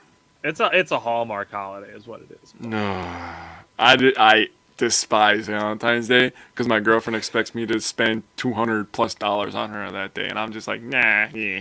I love you all year around, so you're good. You know what you should do? You should get one of those giant teddy bears, take all the stuffing out, put a zipper on the back, and then just wear that every year for Valentine's Day. I have, this is no lie, literally probably 10 feet from me, I have a 6-foot tall elephant sitting over there that I bought her for Christmas a couple of years ago. It's very close to my height, so if I add a little stitching on there, I could wear that. Tim, no, Jake and I are both basketball guys. So in the wintertime, we were inside playing basketball, not outside ice fishing. I went ice fishing one time in my entire life, and I'm not a big fisherman. It was okay, but I'm not a big outdoorsy guy. I don't mind it in the summertime, yeah. I don't do hunting either. Like, I'm good with camping. Like, camping can be fun, and I don't mind, like, walking in the woods and stuff. But, yeah, ice fishing, no, you're just literally just going outside to sit and be cold. Like, nah. I'd rather be inside watching football or playing basketball. And the big thing with ice fishing is guys go out to, like, to drink and stuff like that. And me and you, neither of us are big drinkers, so it's not really our thing. It's like once in a great while. That's about it. Yeah, same. I tell people I drink once a year, and then I just get hammered drunk, and I forget who I am, and then I go on with the rest of my life. I know what weekend that is, too. Yeah, it's a good weekend. That is a good weekend. All right. So, what is your score prediction? Did you give it? I don't remember. We had started talking about holidays and other. Yeah, we started all the way over there. My score prediction. I thought we were talking about the weather. Yeah, my score prediction is 37-17. All right, I said we were both going to predict double-digit wins. I predicted 34-20. So we will see what happens. We are close. Do you have anything else that you want to say about the Packers before we move on to the Bucks? No. I was begging for Jair or Bakhtiari to be a Christmas miracle, but it doesn't look like I'm going to get my miracle this year.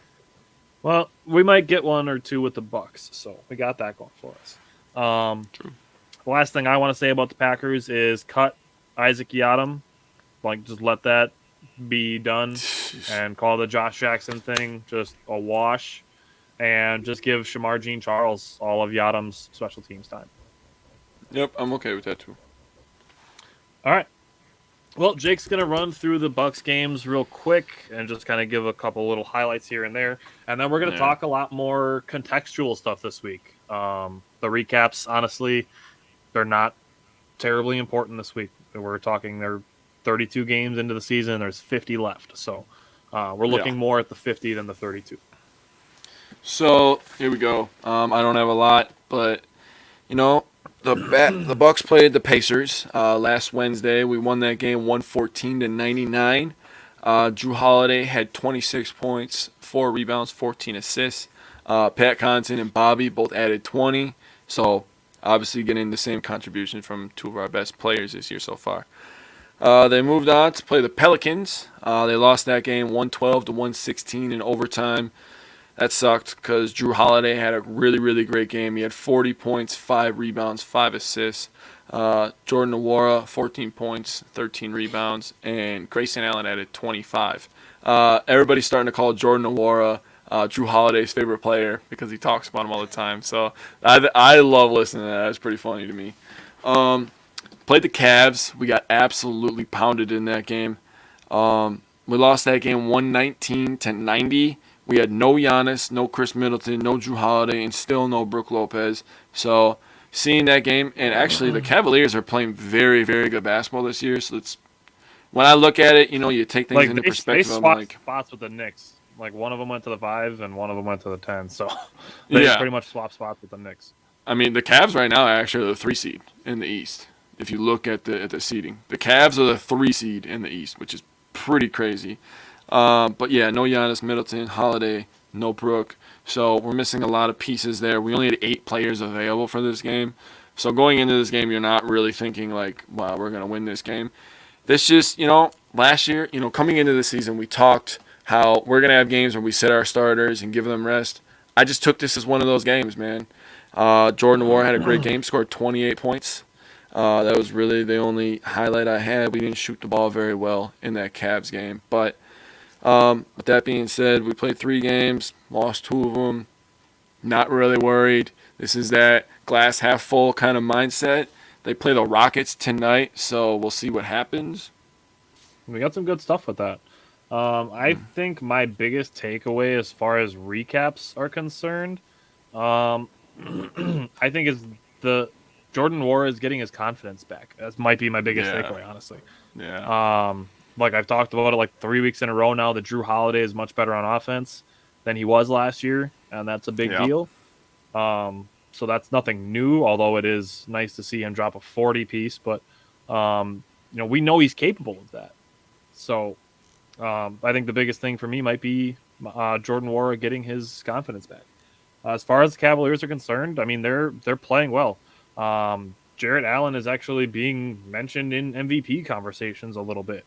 He's not anywhere near like where the top 5 is, but he might be like all NBA second team kind of area. He's doing a lot of good stuff for Cleveland. That's an underrated piece that they got from the Nets last year. So, in addition to the way that some of their guards are playing, they got an experienced guy in Ricky Rubio, and then they have a young guy in Darius Garland that are playing well. So, Cleveland is not a bad team. Personally, I think they're not necessarily a threat yet, but they could have a nice regular season. They kind of are like the Knicks from last year. That was actually a really, really good comparison. Kind of came out of nowhere. And a toot-your-own horn. That's 2 things. Yeah. So Jake gave the recaps. I'm going to give the player updates now. So the Bucks are eligible, and now I believe they should be forced to sign somebody with the NBA's hardship exemption. It is if teams are missing 2 guys for positive tests, they have to sign 1 player. If they're missing 3 guys, they have to sign 2. And if they're missing 4, then they have to sign 3 players. I've seen Bismack Biyombo floated around. I've seen Ersan's name floated around. The Celtics just signed Joe Johnson today. The Lakers called up Isaiah Thomas from the G League. So there's names bouncing all over the place. Just going to go through. Jake mentioned there were only 8 players available against the Cavaliers. So that means Rodney Hood, Grayson Allen, Bobby Portis, Thanasis, Chris Middleton, Brook Lopez, Wesley Matthews, Dante DiVincenzo, and Giannis have all missed games in the last week. Grayson Allen's a really easy one. He was only held out for rest, so Grayson Allen's totally fine. Rodney Hood, he was supposed to start the Pacers game. He was like a really, really late scratch, and then he ended up playing later in the game, so it just seemed like maybe he had like a knee tweak or something like that. And then he played. He's not on the injury report anymore.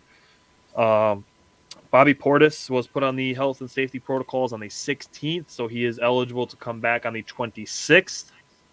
The Bucks' next game after that would be Tuesday the 28th at Orlando. Thanasis, not on the injury report today. He's good to go.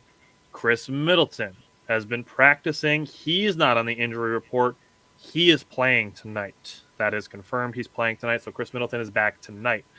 Brook Lopez is indefinite. We're just going to have to wait and see on Brook Lopez. Wesley Matthews also out of the protocols. He will be playing tonight. And then Dante DiVincenzo and Giannis went on the health and safety protocols on the same day. They are both eligible to return Friday, so they could be back for Christmas Day. So Jake said, maybe we don't get Christmas presents for the Packers, but maybe we get 2 for the Bucks. So Giannis and Dante might be back Saturday for the Bucks. So that might be our Christmas presents. Hey, that's why we call you Slick, because that was very well done. That was very well done. I like that. I want to tell you about Ersan. I thought he signed with the Bulls, right? Thought I saw you sign with the Bulls. All right, pull up the old Twitter machine here. Yeah, I thought I saw Ersan. I didn't see anything about it last night, so unless it happened today, I don't know. I guess it did. Yeah, 10 day. All right, never mind. Well, I was like, no, not Ersan. Don't go to the Why did you go dark side. Right. Come on, Ersan. I love you. I love Ersan too. Yeah, I don't know if the Bucks are doing anything with their hardship exemptions. So, but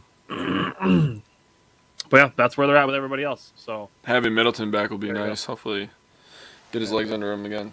And Wesley Matthews being back isn't a huge deal, but it's just some depth, even if it takes 5 or 10 minutes off some other guys. It's another body, man. Another couple shots, another couple defensive possessions. Signing back TJ Ford. Oh, me and Slick are going to break out the TJ Ford jerseys, baby. I have like 2 giveaway ones my dad and I both got.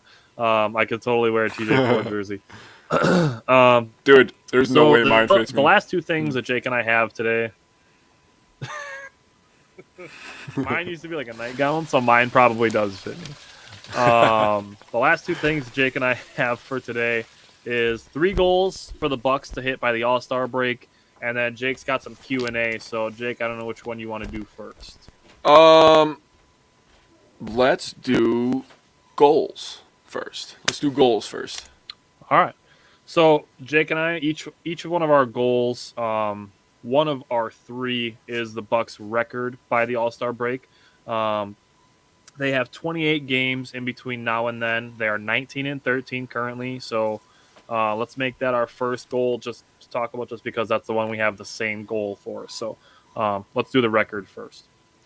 So record for me, I was pretty basic with it. I didn't want to go too crazy because, we've been dealing with injuries all year, dealing with health and safety protocols lately.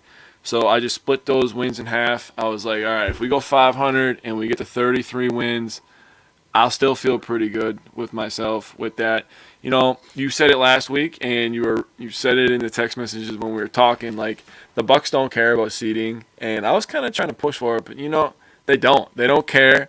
As long as they get their guys back at a certain time, they'll be okay. So if they get to 33 wins by the All-Star break, feeling pretty good about themselves, I think they'll be all right. Especially, since Kyrie's still only going to be a road player, and the Nets are still the only real threat to us for the East. I mean, I'll feel okay. I would maybe throw Miami in there, but they're really hot and cold. So I'll wait and see how they do in the playoffs. I think the Bucks can beat them. I do too. I don't think there's anybody that the Bucks can't beat as long as they're healthy. Mm-hmm. So looking at their opponents, I went through it. For me, I'd like to see the Bucks win 18 of the 28, just because looking at some of the opponents they play Houston tonight. They play Orlando twice. They play the Pelicans again. They play the Pistons again. They play Chicago coming up in January, but then they play Sacramento. They play Washington. They play Portland twice, both of the LA teams, Phoenix. Then they play the Pacers again, and they play the 76ers right before the All-Star break. So there's really a lot of winnable games in there, assuming that everybody is healthy by all the dates that I just mentioned. So 2 of the big 3 back tonight. By the end of the weekend, all the big 3 could be back, and I believe they're like 11-1 with the big 3 healthy. So, if the big 3 is all healthy by this weekend, that's only a couple more games that they have to get to. So, Houston tonight, I think it's Dallas Friday, and then Boston on Saturday on Christmas Day. So they play Dallas tomorrow. They play on Thursday. Oh, it's okay. They have all the teams have off on Friday, and then they play on Christmas. Okay. But Luka just entered health and safety protocols today, so they're going to be without Luka. We're going to play the Mavs without Luka, and what are they without Luka? They're Porzingis shooting all the shots, and Hardaway Jr. But other than that, Jason Kidd is their coach now. So yeah, so my second goal was really, really basic. It's because I believe in this team. It's the same goal I would have for the Packers. Is just get healthy. I mean, just get guys back. Get our superstars back. Get guys back into their roles. I want Giannis back, dude. It's not the same watching the Bucks without Giannis, man. I'm not going to lie. Without Chris Middleton shooting his middies. I mean, I loved watching Drew Holiday score 40, but it just wasn't the same. I want Brook Lopez back too, man. Because, when you're looking at stats, the Bucks are actually pretty terrible at blocking shots. It's kind of like Brook Lopez. 26th in the league, I think. Yeah, so it's almost like Brook Lopez has a big impact on this team or something that people didn't recognize. So, I mean, just... People only see his rebounding numbers, and they're like, why does the Brook Lopez rebound more? He's 7 feet tall. Yeah, it's like... No, I've only explained it like 11 times on this show, but... Yeah, we're not getting into that. I just want to get healthy. I told you, I texted you, I said it's pretty basic, but get healthy. I mean, it sounds simple, but it's really been an issue for the Bucks this year. So it's been an issue for entire leagues. I mean, the NHL is shutting down from today until Sunday. Adam crazy. Silver said there's no plan to do that for the NBA, but I mean, it's happening in other leagues. You see all the COVID lists in the NFL. I'd almost put get healthy on here just because that's something I call for a lot. I just want to see the team's healthy. For me, I went also kind of basic with my second one. I want to see the Bucks make one trade, just one. My dream trade would be for Miles Turner, just because I think he would fit so well. I love his skill set.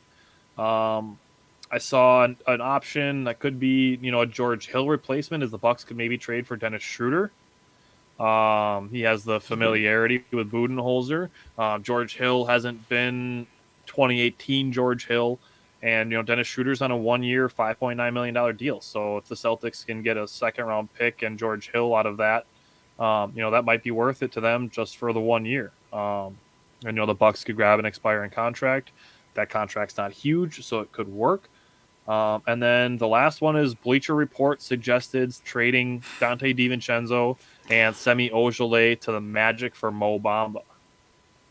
Oh, yes, then we can play Mo Bamba. We can play the song. So the trade deadline is February 10th. Well, he could make sense. I think he's only like a 30% point shooter, but he's like a 72% free throw shooter, which is something we praise Brook Lopez for, as being like an 80+% free throw shooter. So Mo Bamba, he could, offset some of the woes that we're missing with Brook Lopez. And in addition to his, he has a 7 foot 10-inch wingspan. Like, he can scratch his knees standing up, and he's 7 feet tall. So, love those guys, man.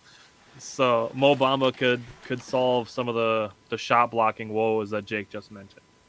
Hey, do you miss the days of playoff Thon? Do you miss those days? Dude. I don't, but I do. Smidge. Just I don't. This much. Because of how hype we used to get. He would make. Yeah, just for every one good play he'd make like 3 bad ones. So yeah, dude. I miss it. I'd miss it as much as I miss Jabari. Like it was cool. Like, we'd get some cool dunks and stuff, and he'd make some jumpers, but he was terrible on defense. I mean, what happened to Thon is he went to the Pistons. Giannis made him look like a fool in that playoff series, and I haven't heard of him since. I really haven't. And his brother was supposed to be better than him. His brother was supposed to be better than him. He had a brother in Australia, because there was a video, I think it was last summer, of him jumping to drop kick a dude after in a game when teams were getting. Yeah. Thon Maker was part of that. I remember that. My guess would be he's probably playing professionally overseas somewhere. My dad called that draft pick, which was the craziest thing of all time, by the way. I think my dad was talking about Thon Maker too. I don't remember. I'm just glad the Bucks didn't draft Dante Exum when they picked Jabari. Oh my God! Right, dude. And he was getting talked up. Dante Exum. I did not want Dante Exum. Oh, you know why I started hating him? Because they made him a dick on the storyline on 2K, and I was like, screw this guy, man. I don't like you in real life now. He's terrible in real life too. I think he's out of the league too. I think he was with the Cavs 2 years ago, and I don't think he's anywhere. He might be in the G League somewhere, but that's a good place for him. Yeah, it is. So, anyways, back on track here. My third one is a pretty simple one, you would think, and that is to improve the team's free throw percentage. They're only shooting 75. Look at us. Oh, we have the same one, you son of a. I'm way more in depth, but you have one of them. So I'll give that. They're only shooting 75%, which is actually 23rd in the league, and I do not like that because I've heard 2 things my entire life. One of them is kind of dumb, but it makes sense. You play defense. If they don't score, you can't lose, right? I mean, it's just facts. You can only tie if they don't score. And then free throws win games. I've always heard that my entire life. My dad told me that one, and it's true. Look at Giannis in the finals, the Game 6. He made his free throws, and we won that game. It was actually a very close, competitive game. So I went hard at the Suns coach for that. I remember that. Yeah, I remember that too. You were pretty heated about that, buddy. I was. And I was right. So back to toot my own horn for being right. All right. So I threw out a couple individual things and a couple team things. So Jake touched on one of them already, and I gave goals to hit for these things. One of them being the free throw percentage. Jake mentioned the Bucks are 23rd in the league. I would like to see the Bucks, if they can go from where they're at right now, which is 75%, if they can get up to 79%, that would take them from 23rd in the league to 8th. The next one, turnovers. I've talked about this a lot. I talked about it during the playoffs. I talked about it during the beginning of the season. I've talked about it every single week since then. The Bucks are 19th in the league in turnovers right now. They're averaging a little over 14 turnovers a game. If they can cut it by just one turnover a game, and get down to under 13.6, they'd be in the top 10. Yep. So those are my two team goals, is for the Bucks to get into the top 10 in free throws and turnovers. Individual. Chris Middleton, I'd like to see him get his turnovers down a little. I'm not panicking about it, but I'd like to see him get his turnovers down just a little. And then I'd like to see Chris Middleton get back to 50, 40, 90 area shooting.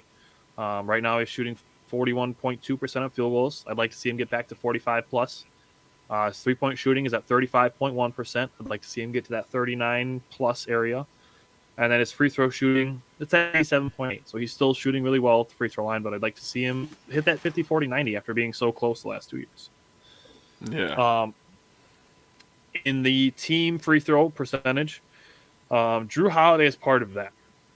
Drew Holiday is shooting like his career low free throw percentage. He's shooting 67.3% on free throws this year. He's had years where he shot like 84%. So even if he can just get to 75%, that would be great. He's a 77% career free throw shooter. So if he can just raise that average just to 75%, that would be my goal for Drew Holiday. And then my last person is Giannis. I'd like to see him get his assist numbers up just a smidge. His career high, he's hit 5.9 assists per game twice. So I'd like to see Giannis finally get over the hump to averaging 6 assists or more per game. And then his three-point percentage. It's 28% this year.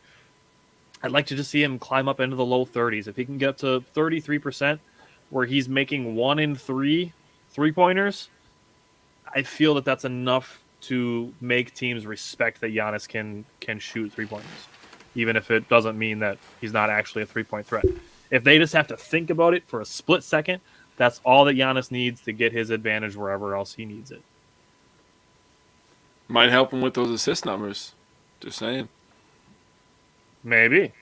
So that was my last goal, was some team and individual statistic goals by the All-Star break. Okay. I like it. All right. Last thing we have then is some Q&A by Jake. Jake has some questions about the Bucks, so let her rip. Okay. So, you already kind of talked about this, and I'm getting sick and tired of you looking ahead, damn it. Give me one trade target not named Miles Turner. Miles Turner. Oh, sorry. How about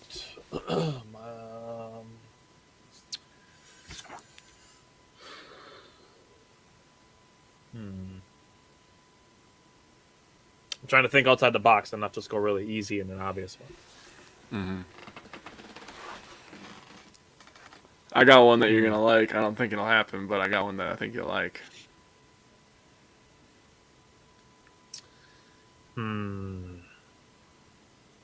I'm thinking really hard if you can't tell. I see that. Damn, I didn't think this was going to be the one to get you. I got 4, by the way. I got 4 good ones. Jeez. Can you tell I'm a little preoccupied with wanting Miles Turner? I see. That's why I put that in there. Put the stipulation in for a reason. I hate the guy, but I can't deny that Jonas Valanciunas wouldn't be a good trade target for the Bucks. That's a good one. I didn't think about that. That would be crazy, actually. I put Robert Covington. I've heard that floated around. The only thing I think is an issue is his contract is just a little bit too big. A little bit too big. I know, but his play style just fits in so I know. I love Robert dude. Covington too. I really do. I love Robert. I know you do. I know you do. That's why I said you were gonna like my answer, buddy. I know. I like him, and I can't deny that his fit wouldn't be great with the Bucks too. But I think his contract is just a little bit too big. Covington, he's a 3-and-D guy. He's a guy who could throw on Durant in the playoffs. He would take that beating for a little bit. You switch over to Drew, he would fit in like a PJ Tucker, except he's a little bit more skilled. He could finish at the rim a little better. And he's a little bit next one. Yeah, he is. He doesn't shoot just corners too. Right. Who is your current MVP candidates? I want your top 3, and I want you to rank them in order from 1 to 3. Is that you have 4 questions or you have 4 trade targets? No, I have 4 questions. This is just I want you to give me your MVP candidates. Okay, so MVP candidates. I saw this discussion pop up, and my 3 are going to be Jokic, Curry, and Giannis in that order. KD is probably number 4, just because if Kyrie and Harden are there, he's back to being a cog in a machine and not the only player playing. That being said, KD is going absolutely nuts. But keep in mind, we are in the first third of the season. To me, Jokic is not far in a way, but he's pretty far ahead because if you look at player efficiency rating, and I know Kendrick Perkins went off on it when he was asked about it the other day, just because he doesn't like player efficiency rating, and I won't say why. I think Kendrick Perkins probably doesn't like it because he doesn't understand how it's calculated and there's math involved. And his wasn't very good. Nikola Jokic's player efficiency rating is like 3 points higher than Giannis's was 2 years ago when he won the MVP and broke Wilt Chamberlain's record. I know, I saw that. Nikola Jokic is like 4 points ahead of where Giannis was when he broke the record. So, I mean, Jokic he embodies the words most valuable player. He really, really, really does everything. That said, Curry's taken the Warriors back to relevance. They haven't even gotten Klay Thompson back, and people are already putting the Warriors in the finals. And then Giannis, I really, really made this prediction in the beginning of the year. I think you did too, but I really think that Giannis could do MVP and Defensive Player of the Year again. I really, really believe that. So, I mean, it's hard. I wouldn't disagree if you put KD anywhere 1 through 4, but those 3 for me are the ones that stand out. I hate you for having the same 3 because I don't have KD in mine either, but I have a different order than you. I have Curry first because Curry he's on the best team in my opinion, and he's the main player on that team. And then I have Giannis, and then I have Jokic. Because, personally, I still think Giannis is more valuable than Jokic. Because Giannis can take over the game on defense, where I don't see Jokic doing that. But Jokic is so crazy on offense, where he can pass the ball, and he can shoot the ball, and he can just do so much on offense that it's just kind of like...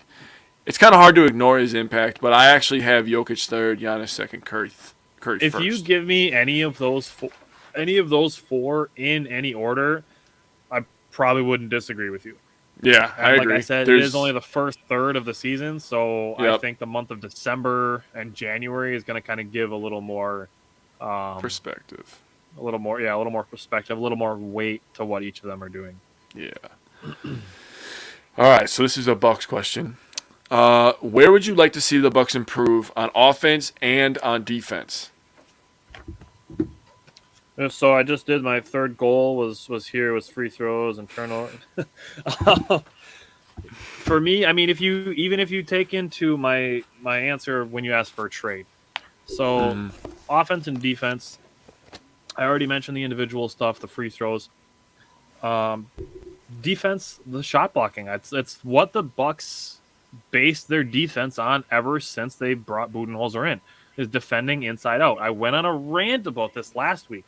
The Bucks are gonna allow teams to shoot the three because it's the lowest percentage shot they shoot. The Bucks want you shooting threes, not layups, because it's harder. Yeah, it's worth one more point because it's harder. If you, I mean, 50, okay, here we go. I'm going to give you a math example. Let's say it's 3% on threes and 50% inside the paint. 5 2-point makes is 10 points. 3 3-point makes is 9 points. Which one hurts you more? Obviously, 10 hurts more than 9. So the Bucks are going to keep letting teams shoot threes. They need a rim protector. I love what Bobby has done, and Bobby Portis is so fantastic for this team, but he's not a rim protector. That's why the Bucks need Brook Lopez. That's why I want the Bucks to trade for Miles Turner so damn bad, because he's an elite rim protector. He's elite. He led the league in blocks last year. He's leading the league in blocks this year, and he's a good three-point shooter. I want Miles Turner so bad. I know you do. But I mean, even the Mo Bamba thing, that's an option. I've seen Bull's name brought up. He's not getting a ton of playing time with Denver. Maybe grab him to just say, hey, come in, play 15 minutes, and block as many shots as you humanly possibly can. Yeah. I mean, you would basically do the same thing with Mo Bamba. Just come in, block a bunch of shots, and make your free throws when you get fouled. So, to answer your question, I would say refer to my third goal for offense and rim protecting / shot blocking for the defense. So this is how I answered this question. On offense, I wrote down get, take, and make better shots. On offense, we are shooting 45% shooting, let alone all together, three-pointer and everything. That's an average. That's 18th in the NBA. That's not super good. It's not super bad. With that being said, I want them to get more fast break points. The Bucks, and that goes to your point with shot blocking and altering shots. The Bucks do a great job of taking that ball. Brook Lopez usually boxes out, and we get on fast break pretty fast. Yep. So we're averaging 12 points per game in the fast break, which is 14th. So that's still top half of the NBA. But I think the Bucks could be doing a little bit better. I'd like to see them around 20, honestly. I'd like to see them around 20 fast break points a game. The Bucks can do that, man. They have the athletes. They have the people that can finish. We've talked about Pat Connaughton's ability to make shots at the rim. Chris Middleton's improved the last couple of years. We know Drew Holiday's great around the rim, so that's something that I wanted to bring up. Add in Grayson Allen and Pat Connaughton's 3-point shooting. Pat Connaughton's shooting over 40% on threes this year. Grayson Allen's leading the league. He's top 5 in 3-point attempts. So, I mean, we have options to get the fast break going. So I agree with you on that. I'd like to see him around 20. This next thing I'm going to say is going to blow your mind. I was waiting for this. So last year, defense, I also wrote down blocking shots because that's really the only thing that they're really bad at, to be completely honest with you. Last year, we gave up 14.2 3-pointers per game. This year, they're giving up 14.2 3-pointers per game. Same amount. Teams average shooting 41 3-pointers per game against us. That is 30th. But, like you said, that's to our strength. We give that up. We are 28th in makes per game. But when you couple that with our points per game in the paint, this is the next part that's going to really blow your mind. Last year, they gave up 42.3 points per game. That was second in the NBA, points in the paint. This year, they're third in the NBA on giving up points per game at 42.3 points per game. That's awesome. That's awesome, right? So, yeah, that was off that shit I sent you earlier. I was like, what? That's crazy. So, anyways, this last one, I think I know your answer. But, this one's going to be pretty good. You might think on this one. So, say that Dante is healthy, right? And they don't make a trade for Covington. And we both love Pat Connaughton, and his impact is inevitable. Would you consider ever in the playoffs starting Pat Connaughton over Grayson Allen? No. No? I knew you were going Nope. to say that. Tell me why. I love Pat Connaughton as one of the first guys off the bench. I think he is absolutely thriving in that role, being the 3-point marksman with the second unit. And one thing we don't talk about with Pat Connaughton a lot is his impact on defense. He's actually a pretty solid defender, and he's a hard worker. He hustles, and I really love his role as one of the first guys off the bench, whether he be the 6th man or the 7th man, depending on if Brooke is back. Then I think Bobby Portis becomes the 6th man, if Pat Connaughton becomes your 7th man. But I personally like Pat Connaughton being the backup small forward more than him being a backup or starting shooting guard. Yeah. So I actually thought that too. I just thought, it's a little interesting. Might throw a little curveball at you because everybody has the Grayson Allen Dante debate. So it was just something to consider, since he is shooting so well this year. But I think part of that is because he's playing second unit defenses. So I mean, you have to take that into account. If he's the starting shooting guard, say, and then say we have a matchup with the Celtics, and then he's going against Jaylen Brown, that's a much harder matchup for him than going against, say, Peyton Pritchard coming off the bench. Yeah. Well, talking about the Celtics, I hope we can get our revenge on them on Christmas Day. That would be nice. It'd be nice to have everybody back, or mostly everybody back. Yeah, that's true as well. Yeah, we played them a couple of times, and people just been out, and people leaving the game early. It's just and people think that the Celtics are beating the Bucks. It's you're not really beating the Bucks. You know that, right? Right. That's like the Cavaliers thing. People freaking out, being like, "Oh, the Bucks just got beat by 29 by the Cavaliers." Did you see how many players played in that game and who they were? Right. I mean, Mamu's getting a lot of opportunity, and that's good for him. I'm excited to see him get that opportunity, and I hope he keeps playing well. But I mean, you really think that Mamu, as a rookie, is giving the same impact that Brook Lopez would on the floor at the same time as Giannis, Middleton, and Holiday? Right, and technically, you brought up Bobby before. Mamu was being the first big man off the bench, really. He's playing the Bobby Portis role. He's not going to make that impact either, And, even further down the road, I mean, Grayson Allen didn't play that game after dropping 25 points against Pelicans. Yeah, so, I mean, we really had nobody. Yeah, we had a couple of G League guys, which is where Jordan Wara was. He was down in the G League. He got called back up when everybody went on the COVID list. I mean, we have Javonte Smart, who's been a G League guy. And we have a veteran, George Hill. Yeah. I mean, Drew Holiday's really been our only star playing for the last 7 days. I know, it kind of sucks. That's why I said I miss Giannis. I miss Giannis and Middleton and Bobby. And yeah, I agree with that. I'm excited to see Dante make his debut, hopefully on Saturday. So that'd be nice, man. I mean, I wrote an article for it about Grayson Allen and Dante, and I strongly believe that their roles are going to be basically the exact same, and their minutes are going to be basically the exact same. And you're just going to have to deal with a scrappy white guy playing shooting guard the entire game. I mean, that's good for us, so I'm cool. Especially, when you consider the new rule changes where they're kind of letting a little bit more physicality go. So it's kind of real basketball now. You get a Grayson Allen or a Dante hanging on you for 40 minutes, 48 minutes. I mean, that shit gets tiring. One guy gets 3 fouls, you send the other guy in there. They're the same thing.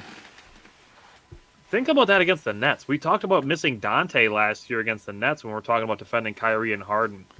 Yeah, I know. Now we have Dante and Grayson Allen.